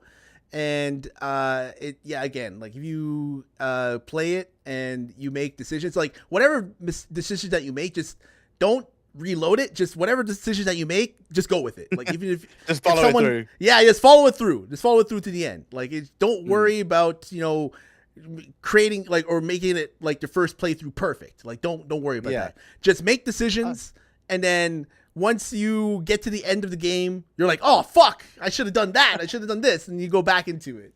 But for the first time through. Shoulda, woulda, coulda. Yeah. Just first time through, just play it all the way to the end. And then if you have regrets, you just replay it. Like with the Quarry. The Quarry does that. They have like this rewind feature where you can like, just rewind to the chapter that you want to, see another outcome. And you just go back there, do the outcome, and then that's it. That's all. But again, like the Dark Picture series, again, I highly recommend to you, Neerio. Like there's so many story games and RPGs that to me, like I in my opinion, like a great story and terrible gameplay. Like I can sit through terrible gameplay. If it's like but a great story really just sucks you in and makes you want to like play the game more. Like if it has great gameplay and a terrible story, why are you playing that game? You're not playing that game for the story. You're just playing the game because it has great game mechanics, right? Yeah. Like you're saying fuck the story. Like how many games out there that have like great game mechanics but the story sucks? Well, a lot. I can name one. And I know a lot of people will say that, and as a Metal Gear fan, Metal Gear Solid 5 has that problem. The story really fell apart because of the other fallout that was going on in Okinawa, but the gameplay is top tier. The gameplay is literally the greatest stealth gameplay ever made, but the story really suffered, and you can tell because of all the strain on the relationships and stuff. But like the other game I would say that had great gameplay but crap story, oh, that's a bit difficult. Far Cry, it's gonna be Far Cry 6. Far Cry 6's gameplay was pretty damn cool, but the story sucked. I was not a fan. I was not a fan at all, dude. I'm just conscious of the time now, man. So Well, how long can you go? Oh my god, I totally forgot to ask you. I could probably do another 10 minutes. Then I've really got to finish, man. Because okay. So all right. We gotta wrap things up. Literally, like I did not know it was like 3 hours and 16 minutes. Oh my god, we've been rambling. Oh my god. Okay, I apologize. Usually, like around the 3 hour mark, that's when I like wrap things up. But like I thought it was like 2 hours in. No, it's cool, man. Chill, it's cool. I love Okay. it. I love Okay. it. I want to end like since you mentioned Metal Gear Solid. I want to talk about your like how your life changed because of Metal Gear Solid. Like, Okay, because you so- are a big Metal Gear Solid fan, and Yeah. like just tell me how did you get introduced to Metal Gear Solid, and how did that go about? So really quickly, so in a nutshell, I got introduced to Metal Gear Solid through Demo 1 disc. So don't know if anyone remembers this for PlayStation 1 fans, right? Oh my PlayStation 1 God. used to release these Demo 1 discs, right? They come in a red pack and it just says Demo 1. They basically the demo they give you in the PlayStation box. And there's a trailer in there for Metal Gear Solid 1. And I was like, what the fuck is this? This is amazing. And I was like, there's this guy, there's no story in it. You don't know what the story is. So I knew nothing of the story. I didn't even know what Metal Gear 1 and 2 was, right? So I discovered this game. The game was like, fuck, seeing this guy blowing up all this building, and then he's kicking people off the other from the second story off, and he's shooting guards, and it just looked fantastic. And then basically at the end of elementary school or primary school for us people in the UK, we got these exams that we got to do so we can get prepared to go to high school or secondary school. And I passed those, and my sister bought me the first Metal Gear Solid game for PlayStation 1. And I remember playing that first time I played it. I played it all the way to Revolver Ocelot, the first boss. Yeah. And I had to go away for a music lesson. And then I came back and I just went back and played it. And ever since then, I've been infatuated with the story. And I think the first game's story really got me thinking, do you know what? This is as close to a movie in a video game than we'll probably ever get at that time. Little did we know that game ended up ushering an age of cinematic video games. So if there's a game with a good story, you thank Metal Gear for that. If you want a good stealth, if you want to think Assassin's Creed, you thank Metal Gear for that. This genre really pioneered that. But for me, what really drove me to the franchise, more so than anything, was the art by Yoji Shinkawa. The artwork is stunning, and it's concept art. A lot of it's concept art, but it's the artwork that drives it. Like there's something that, okay, so this is my thought, right? So I'm an artist first, right? So I grew up being an artist. I've been drawing since I was 5 years old, Blazin. I've been drawing since I was 5. And, when I discovered art at my age, I was drawing like lots of like Hindu stuff and Indian cinema stuff. And then I drew, like, I used to draw the DeLorean from Back to the Future so many times. I'd even draw that on Post-it note. I just draw the DeLorean, or I draw Spider-Man's eyes, or I draw Batman's cape and all this stuff. Like, I was always obsessed with drawing. And then when I discovered the art of Yoji Shinkawa, and I was drawing his, like, I've actually got pictures of drawings of Solid Snake that I got from like primary school and secondary school that I gave to family members. And then they actually sent that picture for me, and they still got it. And just one I got into because of a friend from school showing the case, and then gave me that, and I was in love with it. Yeah. And then Bold saying I started with him just when I was like on Donkey Kong from there on out. You see, the way it's impacted my life, like, then you asked me about how it's impacted my life. It's impacted my life on the kind of movies I will watch. It's impacted I think there's a lot of weird and wonderful messages in Metal Gear. Like, so the first game is about the ideas of genes. Like the first game is about genes and what we pass on to our children. What do we actually pass on to the next generation? And then the second game is about the memes. So what messages are we leaving for the next generation? And ironically, it makes a point on social media.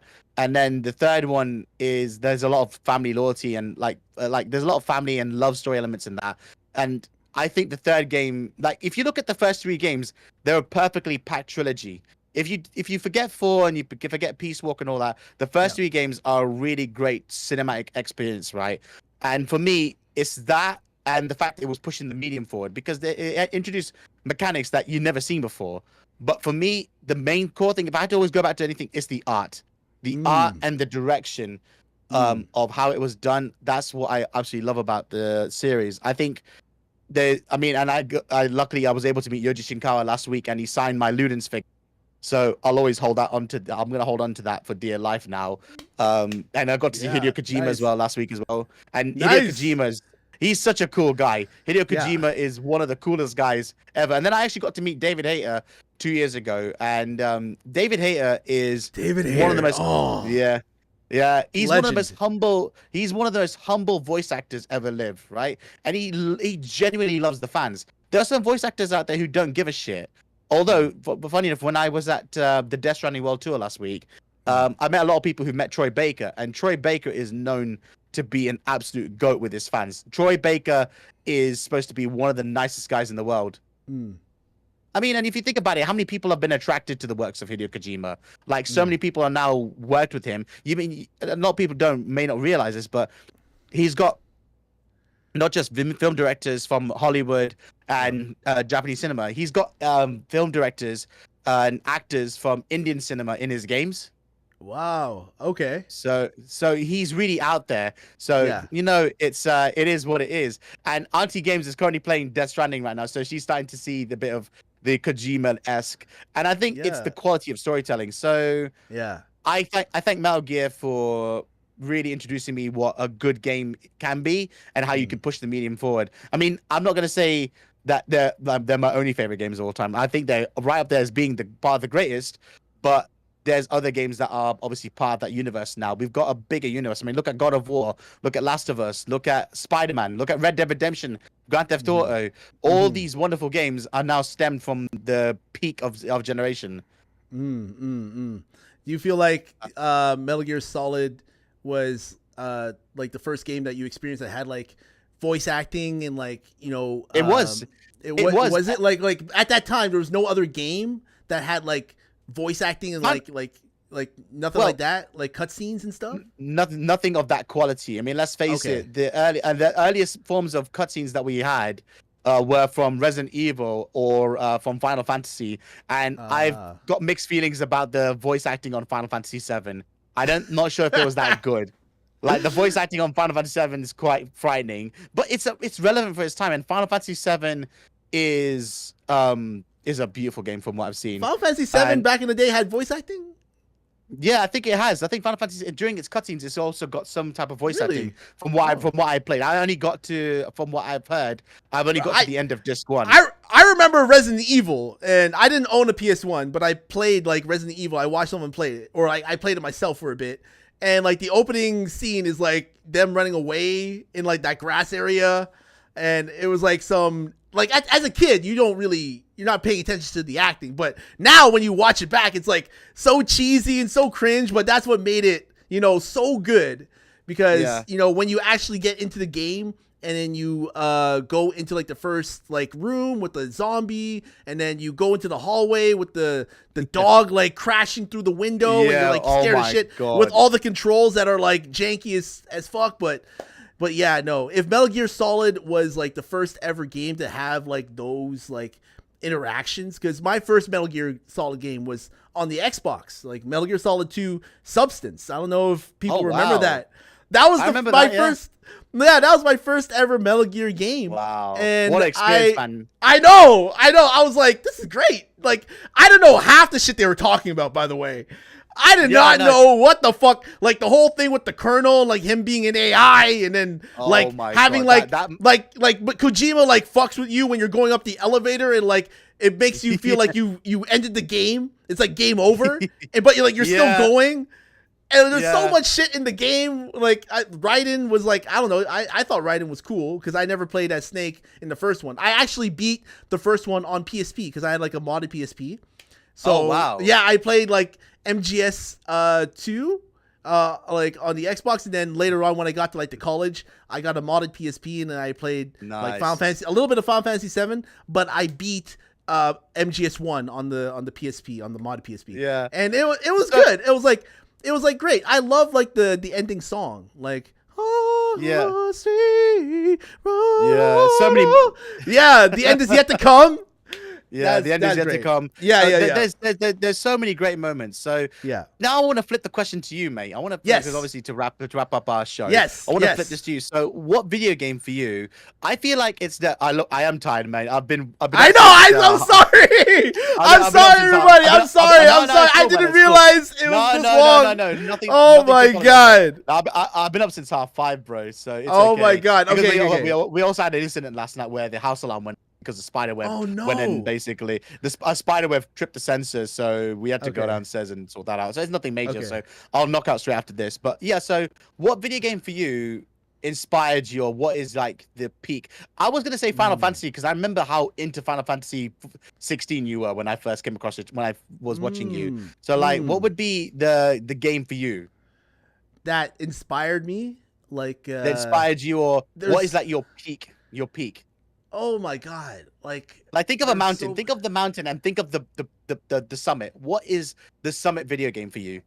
Oh, I would have to say, like this is a loaded question, Nerio, because again, like you have games like there's so many ones. Okay, I have to name off Star Wars: Knights of the Republic. Oh, that's a good choice. I got to name off Mass Effect 1 and Mass Effect 2 because I love them. And then I got to name off the Last of Us Part 1, obviously. And man, like what's another game that really had an impact on me? Jade Empire and Lost Odyssey. Empire. Yeah, Jade Empire Lost Odyssey. Yeah. Jade Empire Lost Odyssey. Like, there's so many games that really inspired me. When I got to Vancouver and I was like, studying to become an actor, like I really got into screenwriting, like really hardcore. And I remember writing all these scripts.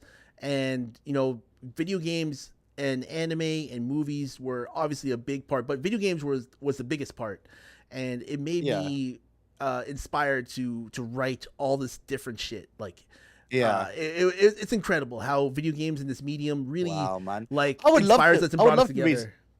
I would love to read some of your writing, your script writing and stuff. If it's ever readily available, I'd love to read some of your stuff, man. Yeah, of course. And like, if you ever come out with any art, or if you release any art, I know you have you post art in your Discord, do you, or wherever? Yeah, I do. Yeah. I post on Discord and on Instagram. I've got a few channels. I've got my Discord. I've got X. I've got Discord, Instagram. I was on Facebook, but I'm kind of stepped away from Facebook when it's just Facebook's gone downhill for me. You want to see a book collab now? Awesome.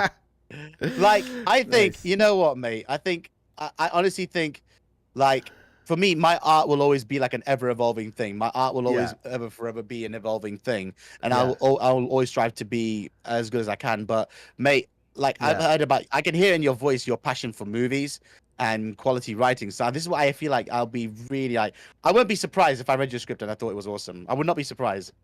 Even better yet, a comic or manga. Now that would be interesting. Yeah, that's something that I'm doing outside of Twitch, and I'm like trying to make something happen with that. But I have to really just concentrate on it, and and make sure that it's proper. I don't want it to make it. I don't. When you you write something and it's not what you envisioned or what you first wanted to write, you know what I'm saying? Like, you just want to make it true to the page, whatever you what story you want to tell, make it true to the characters, make it true to the page, and make it true to what's on there, because at the end of the day, you only got one life, right? You only got one life, so you might as well spend it doing something that makes you happy. That's it. 100%, mate. That's all. Viewers, listen to Blazion, right? That is some sound advice. That is the best advice I could ever give anybody. Spend your life doing what you enjoy, because you've only got the one shot. Yes. What's up, McLaren? Okay, so let's raid out. Let's go. Like I know I invited you, and I know you're tired. So if you have someone to raid out to, Neerio, I'll leave the decision up to you. Let me leave this decision up to you, good sir. Okay, so in terms of who we want to raid out to, I'm actually lost now. Who would we want to raid over to who is streaming right now and who we haven't shown love to in a while? I do have one person in mind. Okay. Let me see if she is still online for a little while. Because I'm not sure if Violet's streaming right now. I think she's just chatting. Okay, I have got one person. I know. You know what? He's from the States. We've not raided over to him in a while, and he does a lot of just chatting. So we're gonna raid over to Mr. Sadboy Diamond. So Sadboy Diamond is a great guy. He's from Chi-Town. So, but the guy is. Yeah, the guy is an absolute vibe. Like I've known the guy for a while. He actually, funny enough, just shadow dropped like 5 subs to my channel one time, and then he dropped follows and stuff. But the guy is an absolute. The guy's an absolute vibe. You'll have a good laugh with him. He's a really good vibe. And you and Vixen aren't live. Ah, I thought you were. So I'm not ready over to Sadboy for a while, so I want to send you this. I'm going to ping his name into the chat. But before we do that, guys, I want to give a big shout out to my good friend here, Mr. Blazian Titan Nation. Going to give him a ping shout out, guys. If you haven't followed him already, please do that kind thing and drop him a follow and go hang out with him, guys. You know, same with everybody who's in my chat right now. If you are not following the legendary Neerio, my God, what are you doing? What are you doing? Hit that heart, follow him, please. I say the same thing about you, my brother. I say the same thing about you. Follow Blazian, this guy to partner, 100%. I want to get Blazian to partner as well. Everybody here, I want to get to partner because everyone fucking deserves it. All the viewers in here deserve it, and I want to give big shouts. I want to show love to everybody who's been here the whole time. So big shouts to everybody here. I can't rattle off names, although I'll be here all night, guys. We're gonna go to Sadboy Diamond. I'm just gonna ping his name in the chat right now. He's currently on a Just Chatting stream. And I think he's just chatting with people over here, so you can hang out with him. He's an absolute. You'll have fun with him. So let me drop his name in the chat. So that's his name there, Sadboy Diamond. All right. I'm probably gonna. Yeah. So I'm gonna raid out. I'm gonna hang with him for a couple of minutes, then I'm gonna grab something to eat, and then I'm gonna just knock out. So, Blazian, absolute pleasure having you on the show, brother. And thank you very much for having me on yours as well, man. Thank you very much, Blazian. Yo, thank you very much, Neerio. Yep. I'll go to my other screen, and then I'm gonna raid out. Coolio. Take it easy, man. Look out. So that was it. That was fun, bro. That was fun. That was amazing. That was amazing. Oh, that was just great. I'm gonna jump off the call now, bro. Listen. Yeah. I'm gonna jump off the call as well, and I'm gonna start the raid. All right. You have a good night. You too, man. Take it easy. Take care, brother. Take care. Take care, brother. See ya.